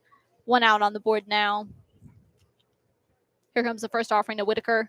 Swing and a miss. And that'll be strike 1. Now that looks more like the Davin Whitaker we have come to know very well over these first few games. Very aggressive early in the count. Here comes the 0-1 pitch. Another swing and a miss for strike 2. On what looked like the same exact pitch. Whitaker swinging early on both. Here comes the 0-2 pitch.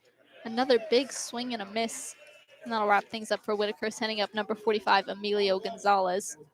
I'm Two out- pretty. Sorry, continue.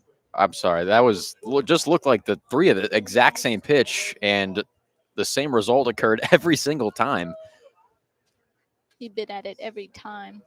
2 outs on the board now for Big Train as they trail by 1 run. Here comes the first offering to Gonzalez. Gloved outside for ball 1.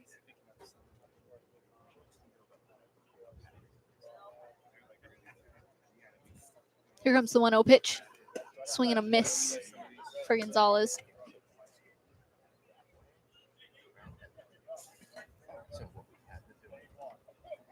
Here comes the 1-1 pitch.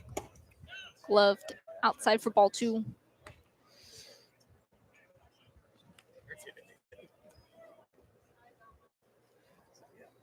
Here comes the 2-1 pitch.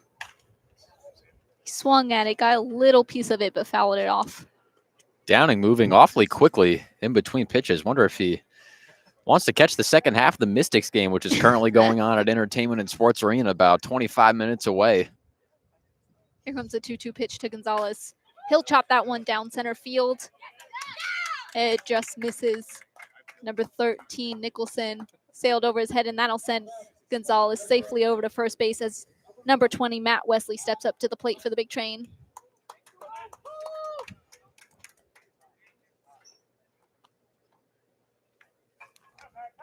I must say, if there's any candidate to replicate the impact Kemp Alderman had for the Big Train back in 2021, Matthew Wesley looks to be at the top of the list so That's the far. first offering to Wesley. He'll chop that one down center field right into the glove of shortstop Sam Robertson, and that'll wrap up the top of this 5th inning.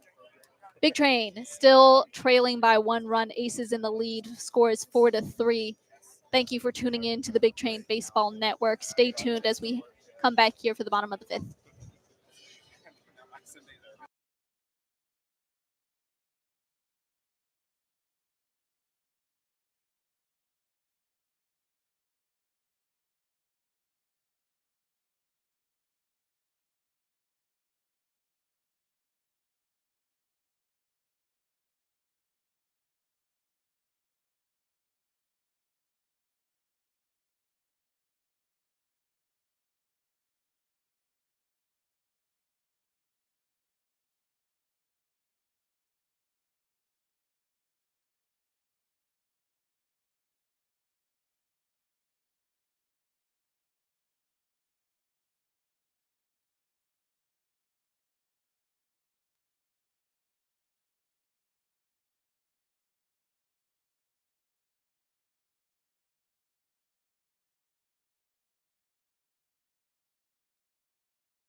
And we're back here at Frank Manfield. Big Train trailing by 1 run. Jordan Capuano on the mound for the Big Train as number 23, the catcher Kevin Malowski, is up at the plate for the Aces.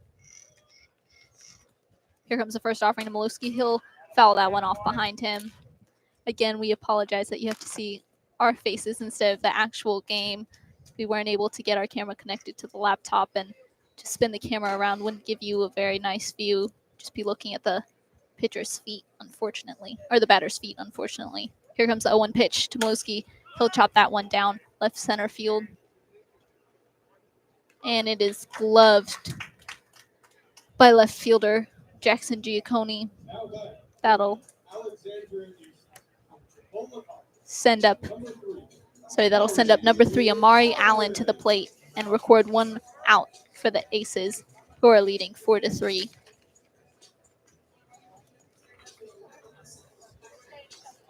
Allen, a two-way player at Chipola College, also has a extensive pitching arsenal.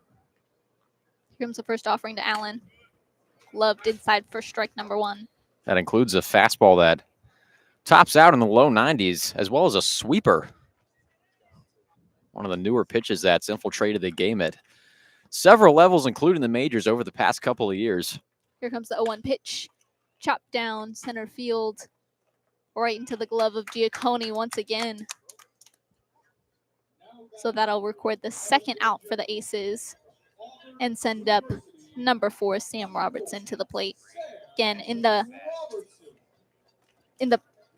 bottom of the oh my goodness, sorry.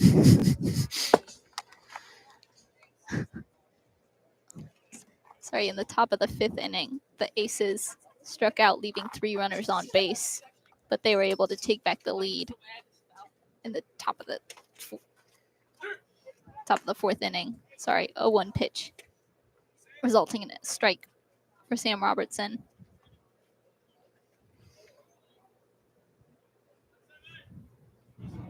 Here comes the 0-1 pitch. Loved inside for strike number 2.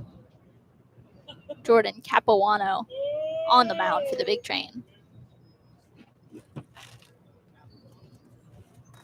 Here comes the 0-2 pitch.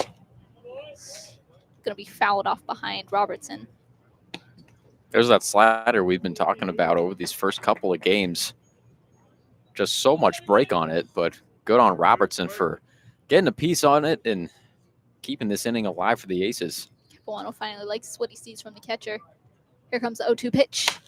That one's popped up high.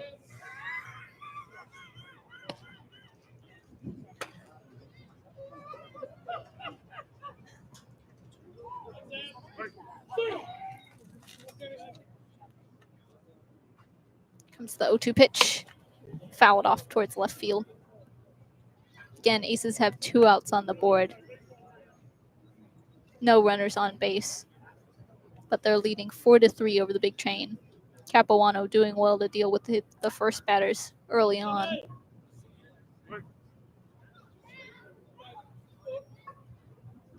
Here comes the 0-2 pitch. Again, fouled off towards left field.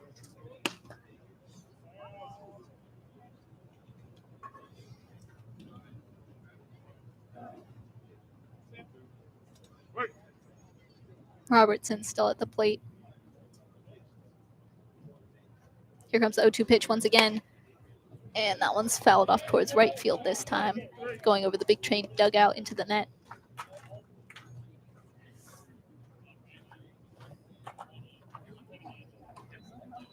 That was Josh Rivera walking behind us. He did not want to say hi. Here comes the 0-2 pitch again. That one's popped up high, but in foul territory of right field, so Robertson will stay alive at the plate. 2 outs on the board for the Aces. Big Train trailing by 1 run. In the middle of the last inning, we had a pitching change for the Big Train.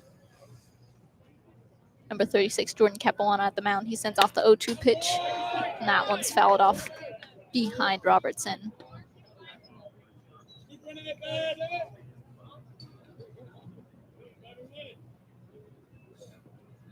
Here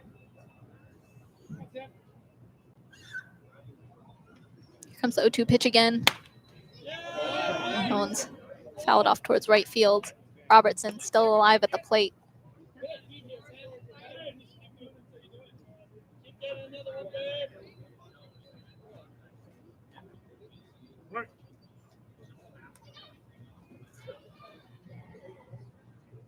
Here comes the 0-2 pitch.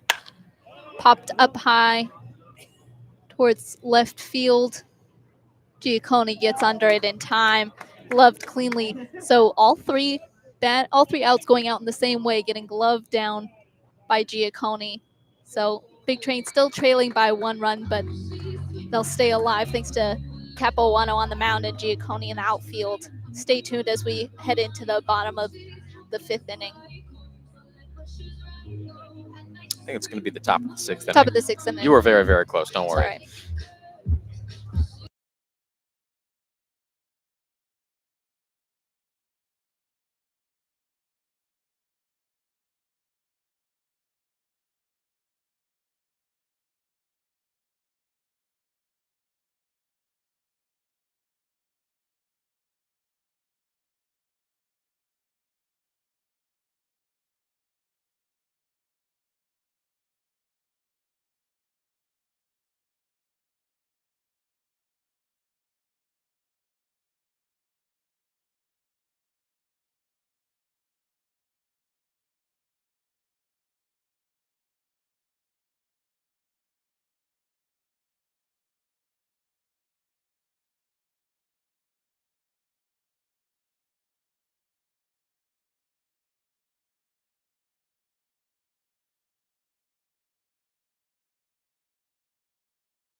And we're back here at Frank Manfield for the top of the 6th inning. We've got number 22, Landon Franklin, at the plate as he takes his first strike.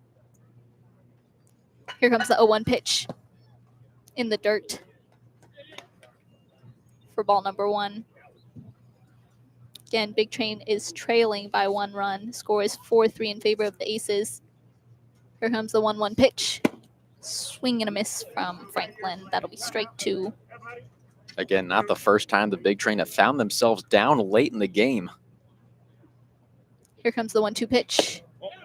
Gloved up high. Ball 2. Came back against both the Crop Dusters and the T-Bolts. And a very rallying effort. Here comes the 2-2 pitch. Chopped down left field. And that one's fouled off. Franklin will have to return to the plate.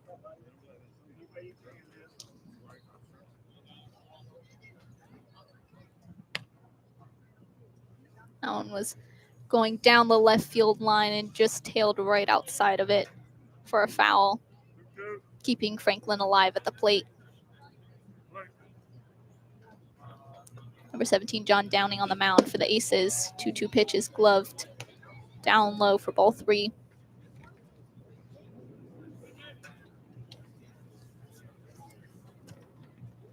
Here comes the 3-2 pitch. Fouled off behind the fence.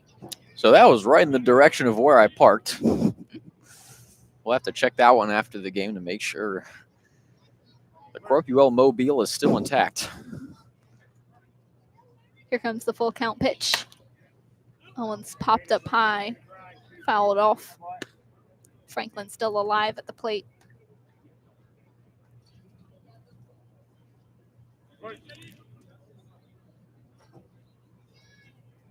Here comes the full count pitch. And that'll be ruled a strike. First out for the Big Train in this inning. Sending up number 8, Jackson Giacconi, to the plate. Jackson Giacconi. I think we both need to move our cars after this half inning. I know we talked about it earlier. I'm starting to get nervous. One out on the board for the Big Train. Here comes the first offering to Giacconi. Check swing. Ball number 1.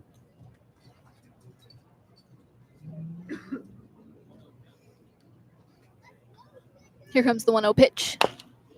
One's fouled off towards right field. Giacconi got a little piece of that for a strike.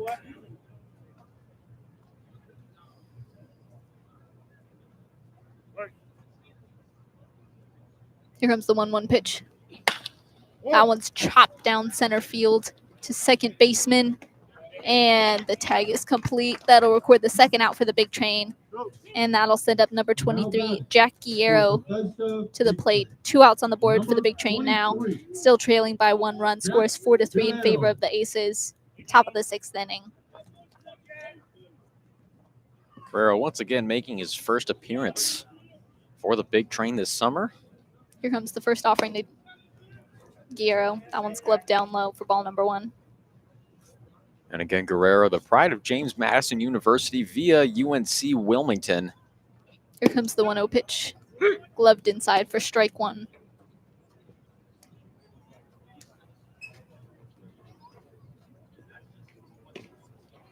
Here comes the 1-1 pitch. And chopped down center field over to second baseman. And the tag is in time, so that'll be strike number 3 for the Big Train, and that'll wrap up the top of this 6th inning. Your Bethesda Big Train is still trailing by 1 run. The Aces lead 4-3. Thank you for tuning into the Big Train Baseball Network. Stay with us as we head into the bottom of the 6th inning.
And we're back here at Frank Manfield for the bottom of the 6th inning. Jordan Capuano still on the mound for the big train.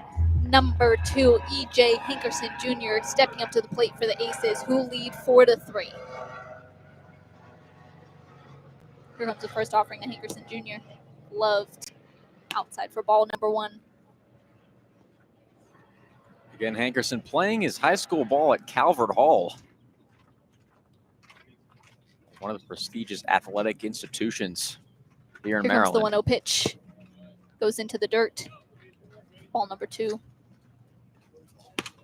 Once again, Perriello doing well behind the plate to block. Yeah, there were a handful of balls early on that got by Constable. In the game on Tuesday. Here comes the 2-0 pitch. Or do you mean when they were warming up? The entire, well, not the entire season's been 3 and almost about a half game, so about 3.5 games. But the exhibition, the first game especially, there was a lot getting away from Constable. Here comes the 3-0 pitch. Swing and a miss. Looks like he fouled it off behind him for strike 1. Again, the big train will return home tomorrow. Face the Southern Maryland Senators at 7 o'clock. Do you know off the top? Here comes the 3-1 pitch. Loved inside for strike number 2. I was going to say, do you know off the top of your head what the events for tomorrow at Shirley Povich Field are? I believe tomorrow is Koa night at Shirley Povich Field. Thank you for the brochure to confirm. Here comes the full count pitch. Oh! And Hankerson Jr. is hit square in the back. And that'll allow him to head over to first base, but that one's gotta hurt. Yeah, we could hear that pretty audibly, although we are really close. That was awfully loud. The lower back is somewhere where you definitely do not want to get hit. We just sounded like John Anderson and the other John commentating Wipeout. Anytime anyone would fall off an obstacle or get hit pretty hard. That'll send up number 30, Max Kalk, to the plate. And yes, tomorrow is Koa night at Shirley Povich Field.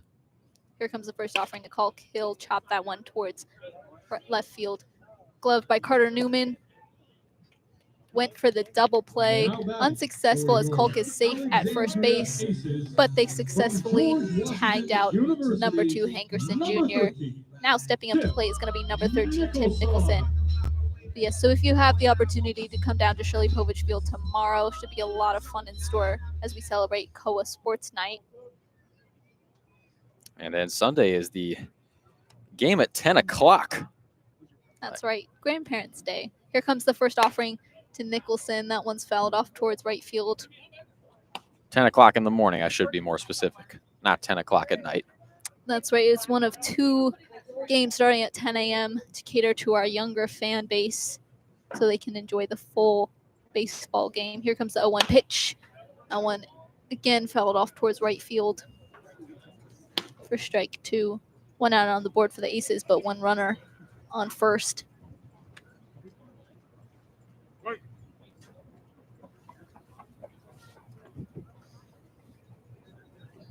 Here comes the 0-2 pitch to Nicholson. Oh my goodness, he was hit on the helmet. It'll be the second hit by pitch for tonight. Nicholson does look okay. He's going to walk this one off as Yeah, no, he looks fine. the third base coach makes sure his head is literally on straight, which it is, and he'll jog down to first looking A-okay. An audible clunk against that helmet, but that'll send up number 28, JP Peltier, to the plate. Aces with now 2 runners in scoring position, both on base by a HBP from Capuano. 1 out on the board for the Aces, who are still leading 4-3.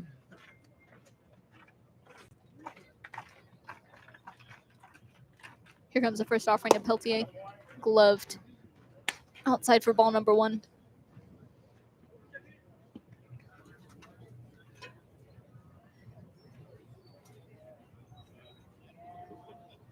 Capuano peeking over his shoulder to second base. Here comes the 1-0 pitch. Gloved down low for ball number 2.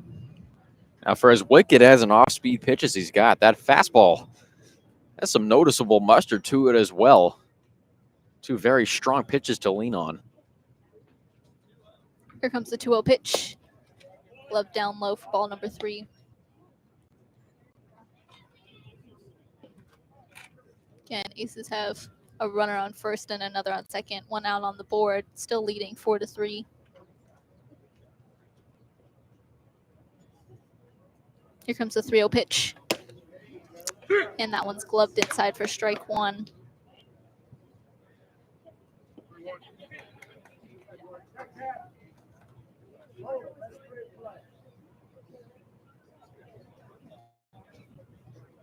Here comes the 3-1 pitch. One's gloved down low. And with that, Peltier will walk out to first. We now have Matt Polk on third base, Tim Nicholson on second, and JP Peltier on first. Bases fully loaded for number 35, Jamie Quinn Irons, to take the plate. Only one out on the board for the Aces. They still lead 4-3 and now have bases loaded. Can smell the smoke from the grill drifting our way. Here comes the first offering to Quinn Irons. That one's gloved down low for ball 1. Yeah, Capuano's got to start cooking if he wants to keep this game at 4-3. Although, once again, the Big Train no strangers to late game deficits. Here comes the 1-0 pitch. Helen was gloved up high. At least coming back from late game deficits. We'll now see a mound visit over to Capuano.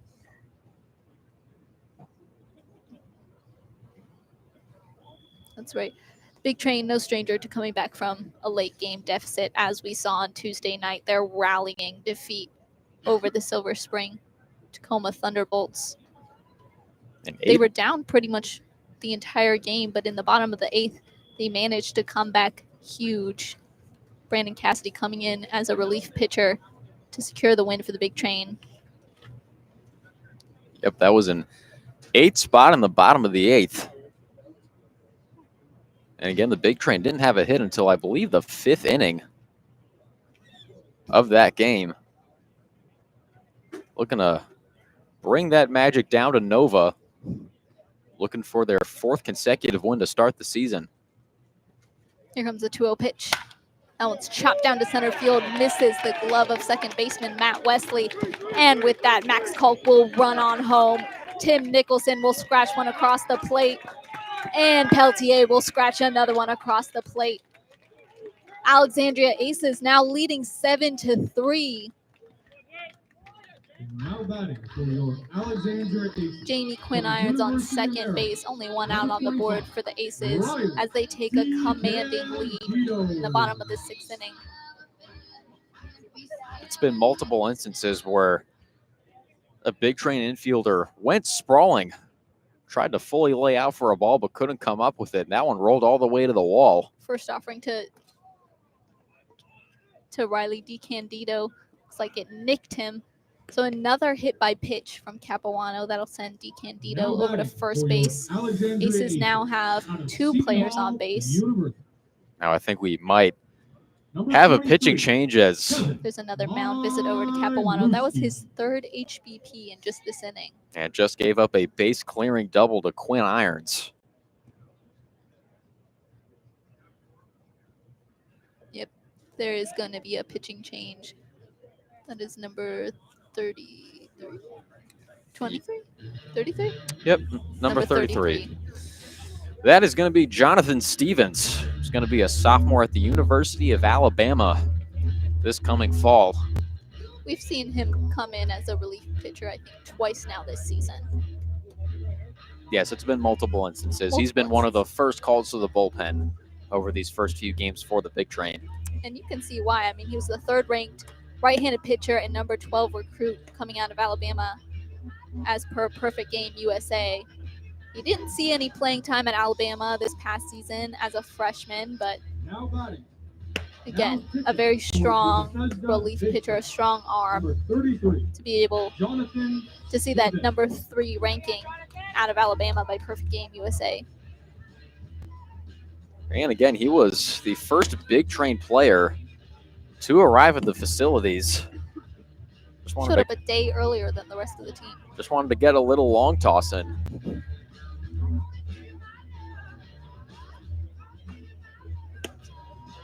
As he really leans on that fastball that tops out around 93 miles an hour. Apologies, the grill smoke is coming right into our faces.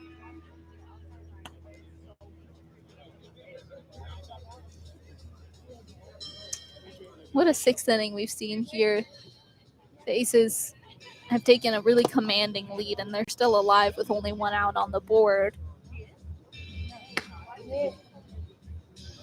Big Train will need to desperately regain some control at the mound and in the outfield. But again, as we saw on Tuesday night, the Big Train is able to see a huge deficit late in the game and come back from it.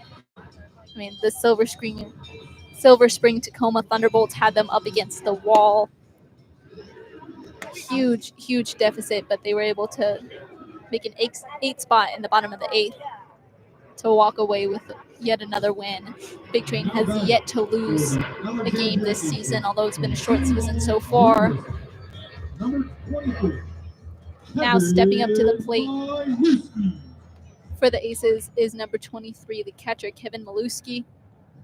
Again, one out on the board for the Aces. Here comes the first offering to Maluski. Check swing for ball number 1. Bases loaded for the Aces. Sorry, no, 2 runners on base for the Aces. Let's see if the Tide can conquer a Pirate. Here comes the 1-0 pitch. Fouled off behind him into the fence.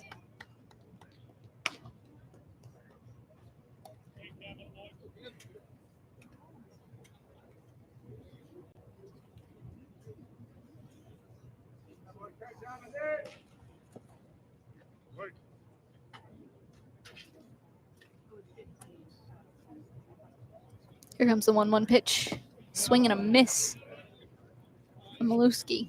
Haven't seen a whole lot of that for either team. Swinging at pitches outside the zone. Noticed that in all the games we've called thus far, the plate discipline has been pretty good. Mm-hmm. Only a handful of swings and misses on pitches outside of the strike zone. Here comes the 1-2 pitch. That one's popped up high, fouled off. I was going to say, you mentioned that a lot on Tuesday night. The defense at the plate has been pretty incredible from the teams we've seen so far in the Cal Ripken League. And again, they're not swinging at poor pitches with 2 strikes. They're not getting over desperate, if that makes sense. Here comes the 1-2 pitch. Swing and a miss. And of course, the next pitch is a pitch outside the zone that is swung on and missed. That'll record the second out for the Aces. Again, they have 2 runners on base. As number 3, Amari Allen steps up to the plate for the Aces, who are leading 7-3 over the Big Train. Jonathan Stevens doing well in relief, taking care of business here.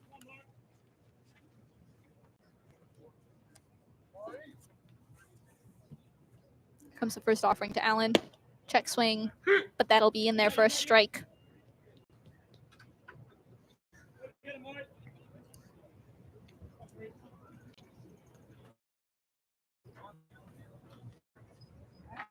Here comes the pitch. Another check swing down low. Ruled that he did not go all the way down, so that'll be a ball. Allen now sitting 1-1 in the count.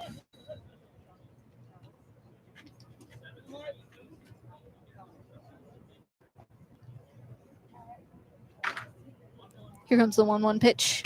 Oh my goodness. Allen having to spin around to get out of the way of that one. That'll record the second ball for Allen. He now sits 2-1 in the count. 2 outs on the board for the Aces. 2 runners on base. Here comes the 2-1 pitch. That one just escaping the glove of Perriello. And with that, number 35, Quinn Irons, will make his way over to third. Number 25, DeCandido steals second successfully. Mari Allen now 3-1 in the count. 2 outs on the board for the Aces, who already lead 7-3.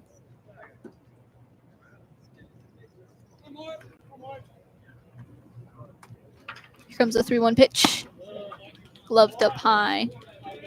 And that'll walk Allen out to first base. Number 4, Sam Robertson, stepping up to the plate as the Aces find themselves with bases loaded once again. Only 2 outs on the board for them here.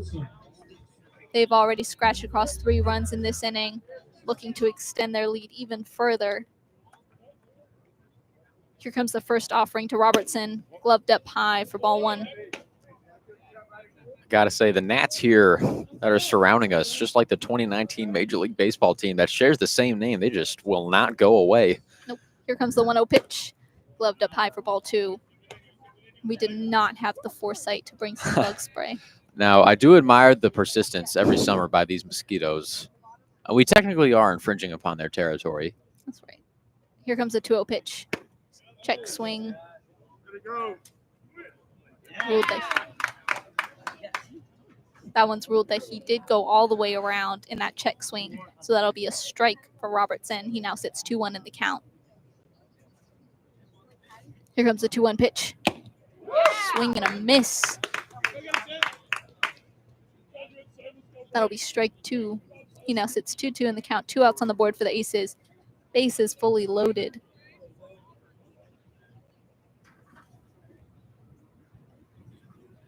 Here comes the 2-2 pitch. Gloved up high. That'll be ball 3. Tried to get Robertson swinging on the high heat.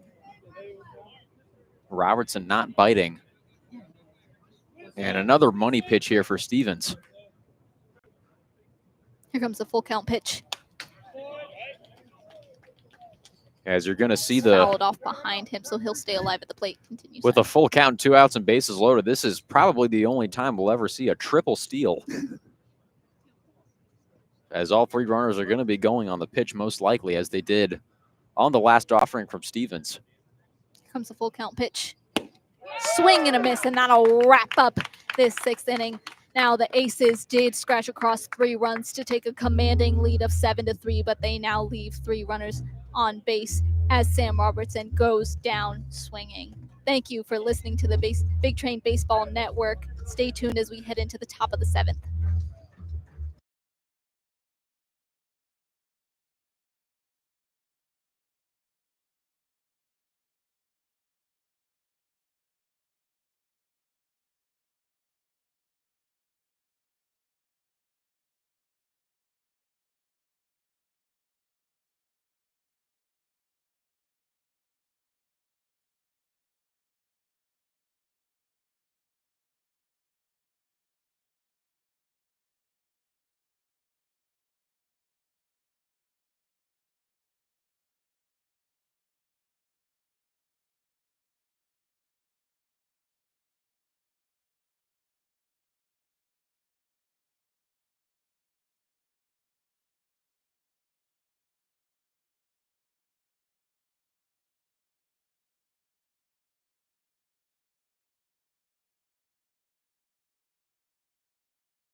And we're back here at Frank Mann Field for the top of the 7th inning. John Downing still on the mound for the Aces. We've got number 38, Carter Newman, at the plate for the Big Train, who are currently trailing 7-3. Here comes the 1-0 pitch. And Newman will nail that one down center field. Did not drop. It was gloved by Quinn Irons. And that'll record the first out for the Big Train in this inning. Now stepping up to the plate is going to be number 18, Luca Perriello, the catcher. He's been very strong behind the plate throughout this game. Big Train. Number 18, Luca Perriello. Here comes the first offering to Perriello. Glove down low for ball 1.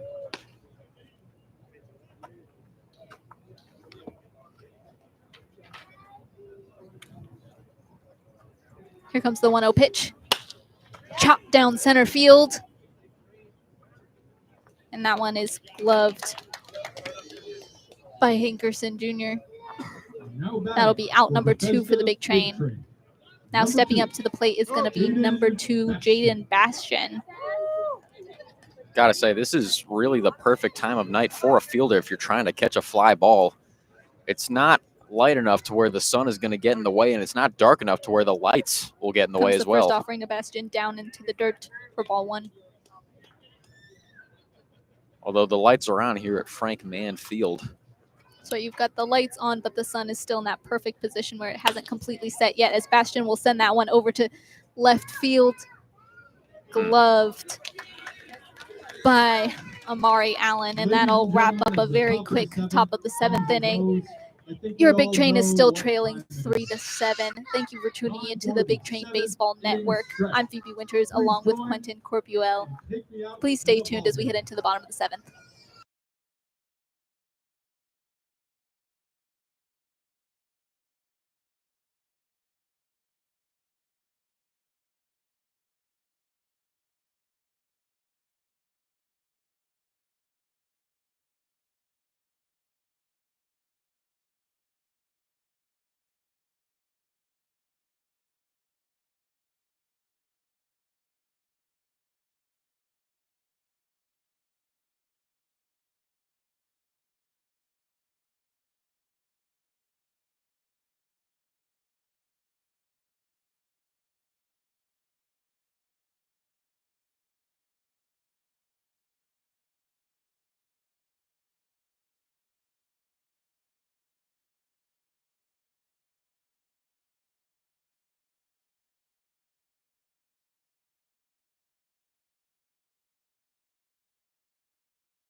And we're back here at Frank Mann Field for the bottom of the 7th inning.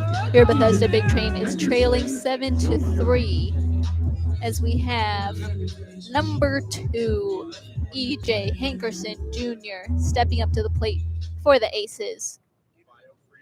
Jonathan Stevens still on the mound for the Big Train. He came in as a relief pitcher in the last inning. Here comes the first pitch. Gloved down low for ball 1.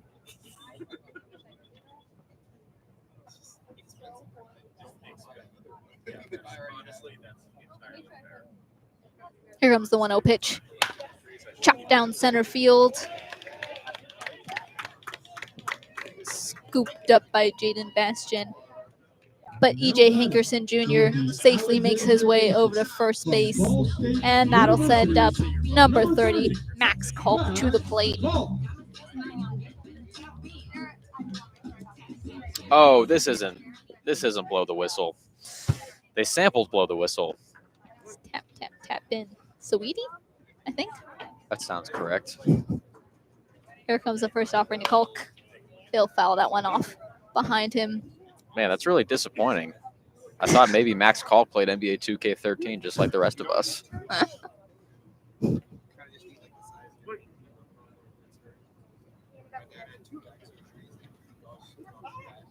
Here comes the 0-1 pitch. Gloved up high for ball 1. Cariello doing well to protect the umpire's face.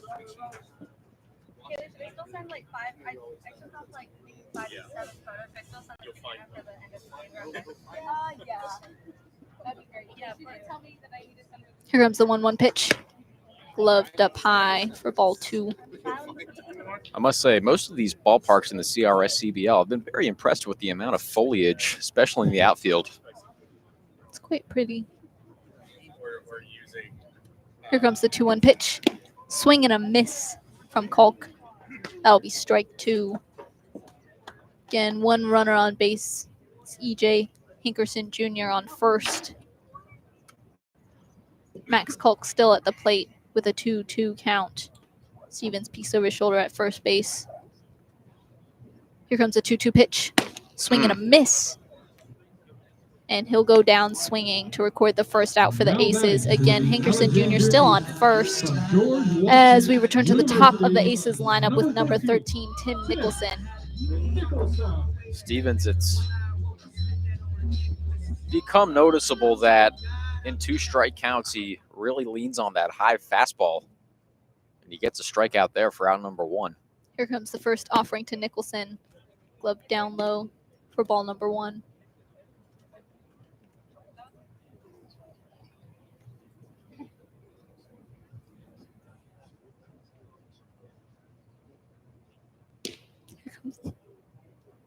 Here comes the 1-0 pitch. It's gloved inside for strike 1.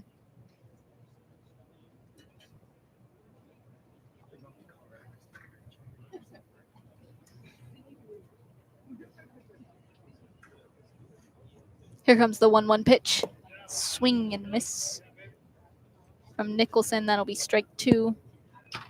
So Stevens likes to mix in the off speed every once in a while, but he's mostly a fastball pitcher. Let's see if he goes back to that high fastball on a 1-2 count. Hinkerson Jr. still on first base. Here comes the 1-2 pitch. That one's down low for ball 2. So went with the off speed low in the dirt, but Nicholson not falling for that one. Showing great discipline at the plate. Here comes the 2-2 pitch. That one's fouled off behind him over the fence. All right, that didn't sound like it hit anything. Then again, we are wearing headphones that do a pretty good job of muting the outside world, so hopefully everybody's vehicle in the parking lot is Safe. just as it came in. Here comes the 2-2 pitch. That one's chopped down center field, picked up by shortstop Landon Franklin. They go for the double play, unsuccessful. They tag out number 2, EJ Hinkerson Jr., but Tim Nicholson is safely over at first base. Now coming up to the plate is going to be number 28, JP Peltier. 2 outs on the board for the Aces, who are leading 7-3 in this Thursday night ball game. I must say, the Aces have an all-star lineup of walk-up songs. That's Can't Stop by the Red Hot Chili Peppers. Here comes the first offering to Peltier. Check swing. Perriello makes the throw over to second base. Second baseman Matt Wesley went for the tag, but it was unsuccessful. Tim Nicholson successfully stealing second base. Peltier still at the plate, 1-0 in the count. 2 outs on the board for the Aces, who lead 7-3. Wesley, a slightly different pickoff style than Cole Constable. Here comes the 1-0 pitch. That one's fouled up high.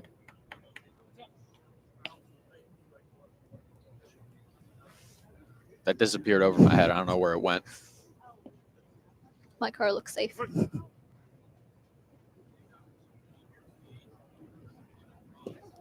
Here comes the 1-1 pitch. Gloved inside for strike 2.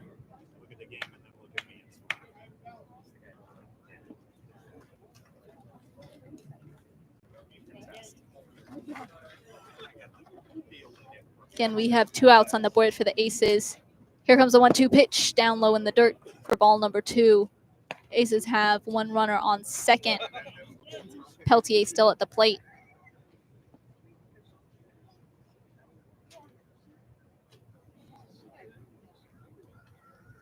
Here comes the 2-2 pitch. Gloved up high for ball 3. Again, there's that high fastball. But the Aces, for the most part, other than one at bat, have done a pretty good job of laying off.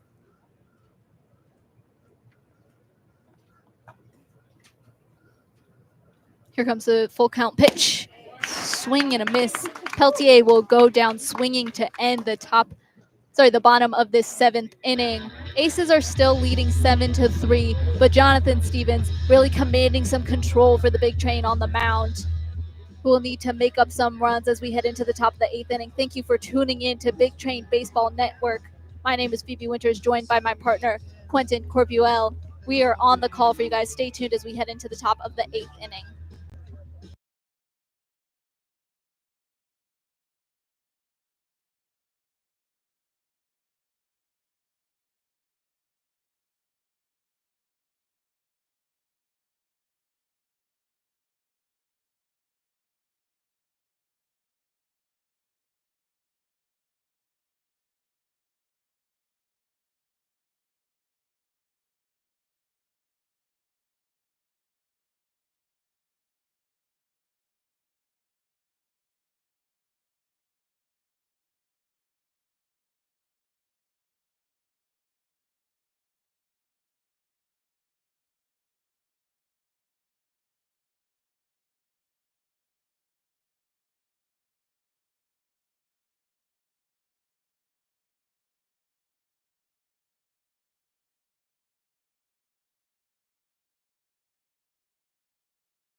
And we're back here at Frank Mann Field, top of the 8th inning. We've got number 26, Davin Whitaker at the plate for the Big Train, who are trailing 7-3. Here comes the first offering for Whitaker. Good take And that one's down low for a ball. on the off-speed pitch low. Getting ahead in the count early. Here comes the 1-0 pitch. Swing and a miss. Looked like a pretty similar pitch that Whitaker went on, but we got a new pitcher, number 37, Sean O'Keefe, out of George Mason University. Here comes the 1-1 pitch. And he'll chop that one down to center field. And not in time to make it over to first base. So that'll send up number 20, Matt Wesley. One out on the board for the Big Train, who are trailing 7-3. Gotta say, good hustle, though, from Whitaker, getting down the first base line. Pretty quickly, just could not beat out the throw from the second baseman, Tim Nicholson. Now at the plate is number 45, Emilio Gonzalez. Here comes the first pitch. Check swing for ball number 1. The pitcher, O'Keefe, also hailing from Toms River, New Jersey. Now, if that city sounds a little familiar to you, that was the city that produced the 1998 Little League World Series champions. They defeated Japan in the final, and that team featured longtime major leaguer Todd Frazier. So we'll see the Aces coach come over to the umpire.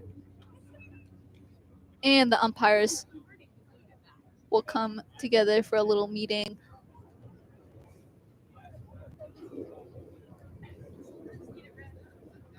Emilio Gonzalez at the plate. His first swing was called a ball. It's possible the Aces coach is arguing that he went all the way around. The umps are talking about it over at the third base. Looks like they're discussing potential bat swing interference Bat swinging. here on Gonzalez. And the umpires are going to break their huddle as looks like no interference there from Gonzalez on the swing. So the call will remain at 1 ball. Gonzalez sitting 1-0 in the count. Here comes the 1-0 pitch. Swing and a miss. That'll be strike 1 for Gonzalez. O'Keefe Again, sorry, continue. really working that off-speed pitch low. Gotten a couple swings and misses already. Here comes the 1-1 pitch. Down in the dirt for ball 2. And good on Gonzalez for laying off what looked like the exact same pitch. Here comes the 2-1 pitch.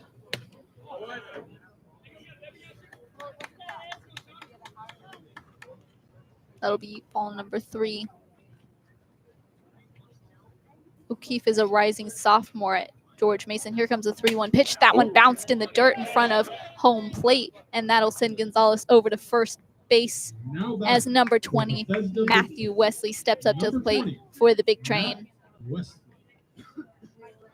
The left-handed pitcher did not see a lot of action with George Mason this past season, pitching just a little over 1 full inning. He's able to strike out 1 batter, but allowed 2 runs. Here comes the first offering to Wesley, and he'll chop that one down center field. It'll drop in front of the fence. Gonzalez makes his way safely over to second. Matthew Wesley now on first, as we have number 22, Landon Franklin, step up to the plate. Only 1 out on the board for the big train, who are currently trailing 7-3, with now 2 runners on base. One of the longer singles we'll probably see this summer. That ball landed just shy of the warning track, as we're going to have a quick mound visit here between O'Keefe and the catcher, Maluski. Maluski will return to his catching position behind the plate.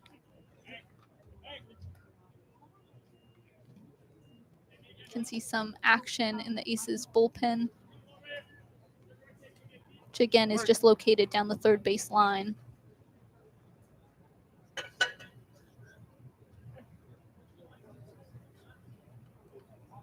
Here comes the first offering to Franklin. Check swing, Whoa. and lands down in the dirt. He will tell Gonzalez to go for third base, and Wesley makes it over to second base. Franklin now with 2 runners in scoring position, only 1 out on the board for the big train.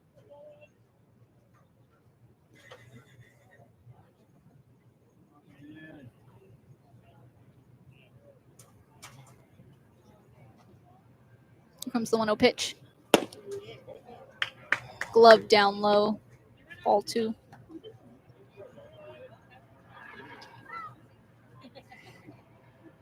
There it is.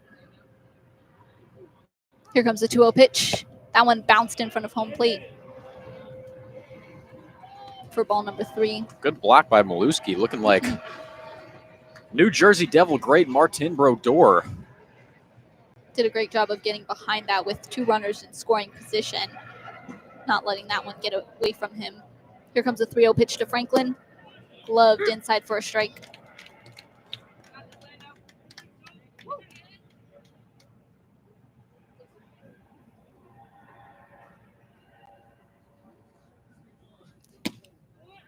One pitch is in there for strike 2. Franklin now at a full count. He's got 2 runners in scoring position, only 1 out on the board for the big train, who are trailing 7-3. Here comes a full count pitch to Franklin. He'll chop that one loosely over to second base, and Gonzalez will make his way home. Franklin on first, Matthew Wesley on third, as Jackson Giacconi steps up to the plate. Yeah, Robertson couldn't handle a routine grounder there at short. So Gonzalez will score from third, and the Aces lead is cut to 3, as we're going to have a mound visit here.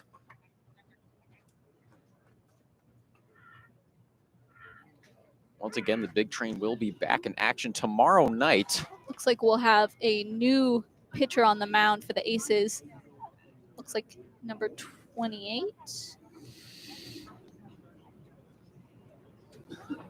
Nope. It looks like O'Keefe's going to remain on the hill. Oh, sorry. Number 28 is Peltier, who's on third base. As now Jackson Giacconi representing the tying run with 1 out. Again, runners on the corners for the big train. 1 out on the board. Here comes the first offering to Giacconi. That's inside for a strike. I genuinely think I lost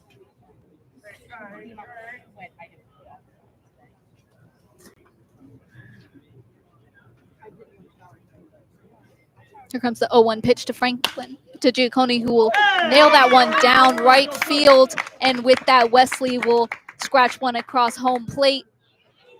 Tag is unsuccessful, so Franklin is successfully at third base. Giacconi on first, as now number 1, Jordan Crosland stepping in to pinch hit for number 23, Jack Guerrero.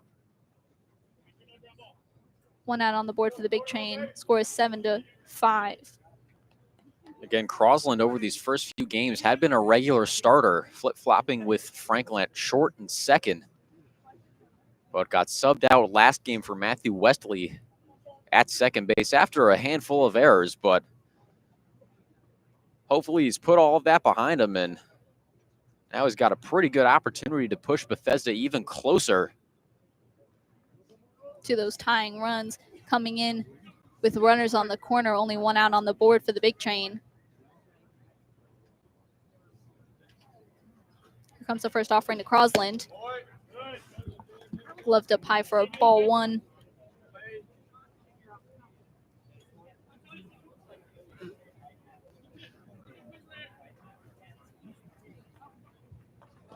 Here comes the 1-0 pitch. That one bounced at home plate for ball 2.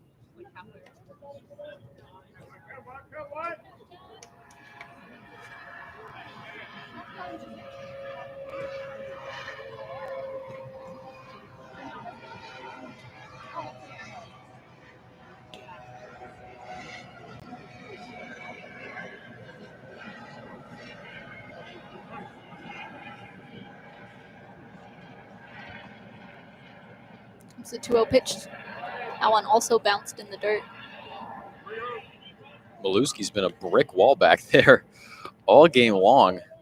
Yeah, with runners in the corner, he's doing well to stay ahead of that ball and not let it get away from him, and keeping the runners in their position. Crosland now ahead of the count. Here's 3-0 pitch. Gloved inside for strike 1. 1 out on the board for the Big Train. Only trailing by 2 now, as they were able to scratch 2 across the plate. Here comes the 3-1 pitch. And Crosland will chop that over to third baseman.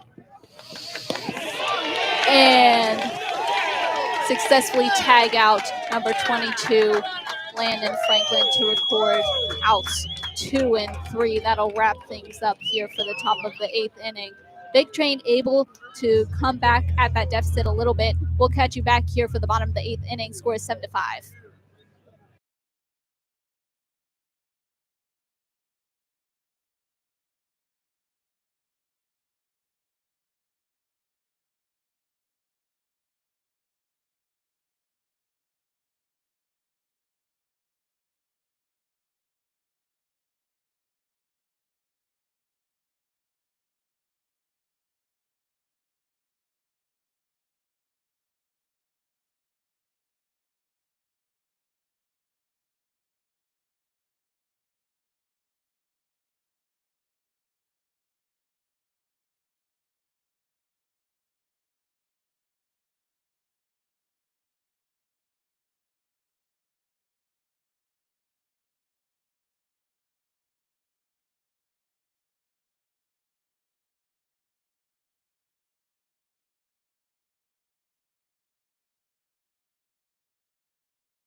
And we're back here at Frank Mann Field for the bottom of the 8th inning. We've got a new pitcher on the mound. It's number 31, Aiden Kelly. Just wanted to say a quick thank you for the well wishes in the comments. So we hope you guys have a great weekend as well.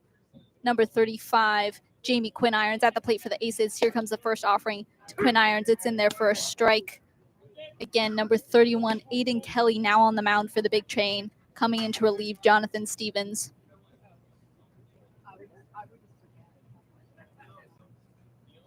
Here comes the 0-1 pitch. Gloved inside for another strike. Couple of blow-away fastballs to start the outing for Kelly, who was pitched sparingly for Jacksonville over his first 2 seasons with the Dolphins. Here comes the 0-2 pitch. Swing and a miss. Irons will go down swinging to record the first out for the Aces in this inning. Now stepping up to the plate is number 25, Riley DeCandido.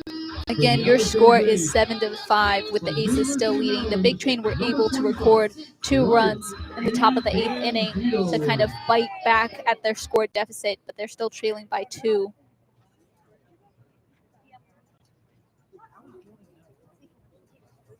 Here comes the first offering to DeCandido. It's gloved down low for ball 1. I mean, you got to think he likes Miami professional basketball with the way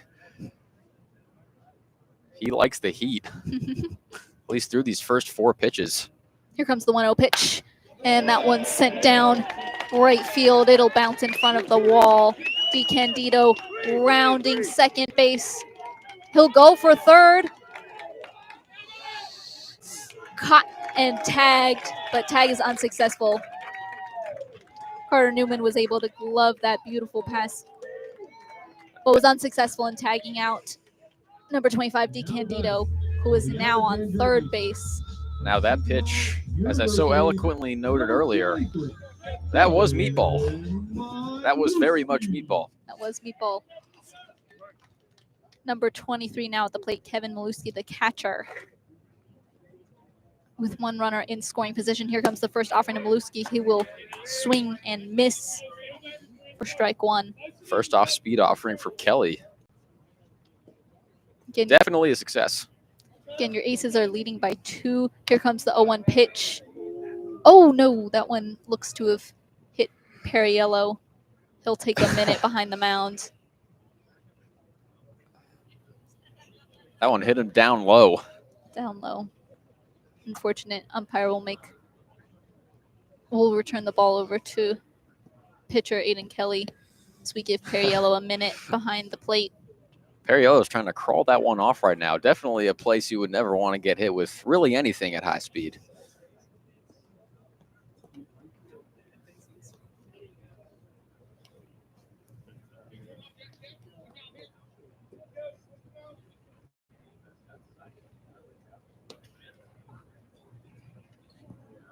He's doing his best to shake this one off. That is never a good feeling.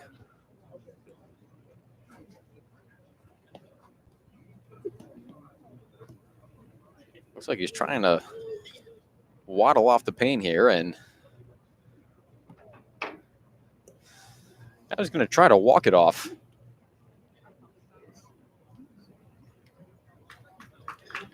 He'll hang in there. He's all right. Perriello valiantly is going to stay behind the dish. That is not an easy one to come back from. Props to Perriello for deciding to stay in the game, but he'll be all right behind the plate. Still at the plate is number 23, Kevin Maluski. Here comes the 0-2 pitch. Gloved inside by Perriello. First strike 3. That'll record out number 2 for the Aces, who have 1 runner on third as number 3, Amari Allen, steps up to the plate. Now he's really working the fastball, Aiden Kelly is, but against arguably Alexandria's best pitcher, I'm not sure you want to try to blow away a hitter of Allen's caliber. Here comes the first offering to Allen, gloved down low for ball 1. There's that off speed to start. Kelly trying to mix it up as best as he can. Here comes the 1-0 pitch, gloved up high for ball 2.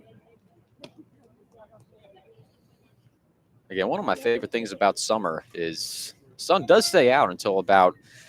It's about 9 p.m. now. Here comes a 2-0 pitch, swing and a miss. As the last bit of sunlight fades away and the light towers consume Frank Mann Field.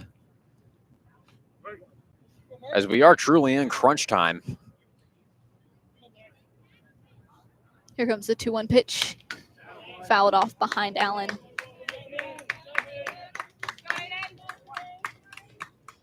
Kelly would love to keep this game at 7-5. Or at least would try to give Big Train A chance less at of a- coming yeah. back. as less of a hill to climb as possible in the top of the 9th. The Big Train went scoreless for 3 innings, able to get 2 across in the top of the 8th inning. Here comes the 2-2 pitch. A swing and a miss. Oh, no, I think that one went off the glove of Perriello, but it'll get the out at first. And that'll wrap up the 8th inning here. Score is 7-5. Stay tuned for the top of the 9th inning.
And we're back here at Frank Mann Field for the top of the 9th inning. We've got a new pitcher on the mound for the Alexandria Aces. It's number 16, Jesse Spector, the rising sophomore from West Chester University, hailing from Morristown, New Jersey. At the plate is number 38, Carter Newman, who will take that first offering for a strike. Again, your Bethesda Big Train is still trailing by 2 runs. Score is 7-5.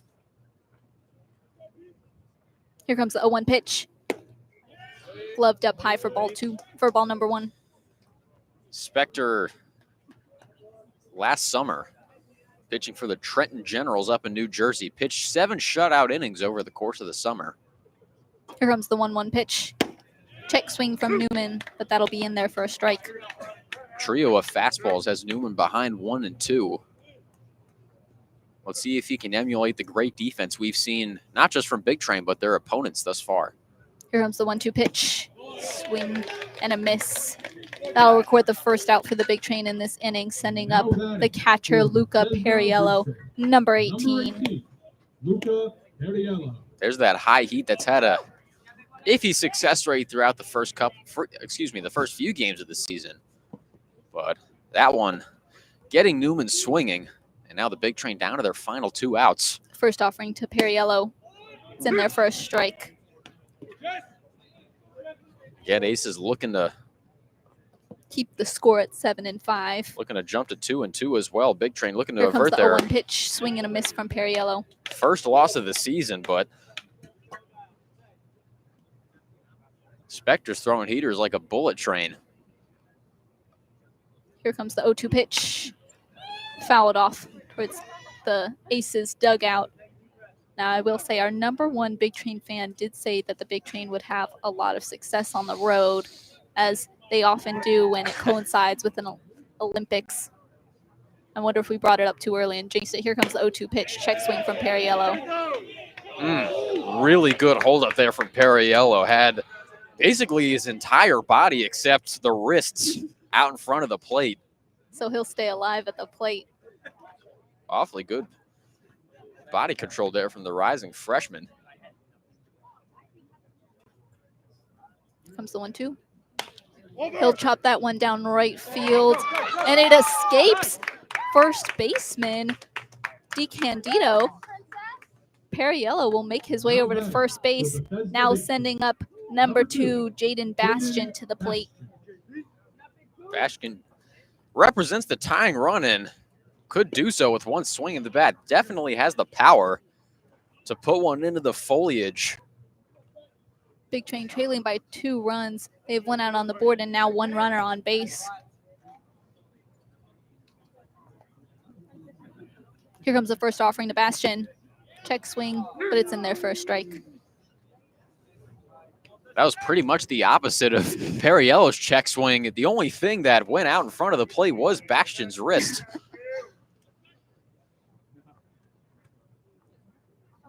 Here comes the 0-1 pitch. And he'll chop it down to center field. It'll get away from Nicholson, but he'll be able to pop it over to make the tag. That'll be the second out for the Big Train. Now stepping up to the plate is #26, Davin Whitaker. Jaden Bastian is on first base. Perriello was tagged out at second. Looking to channel his hitter, Cody Bellinger. One swing in the bat could tie this game. Here comes the first offering to Whitaker.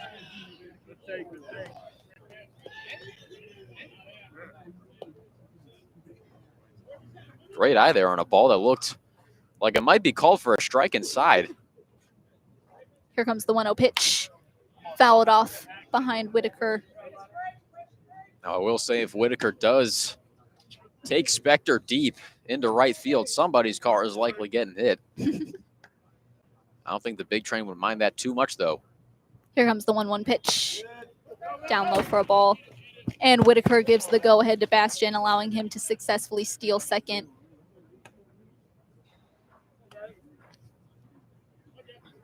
Just a couple feet away there from Maluscu. Was face-to-face with us here at the fence.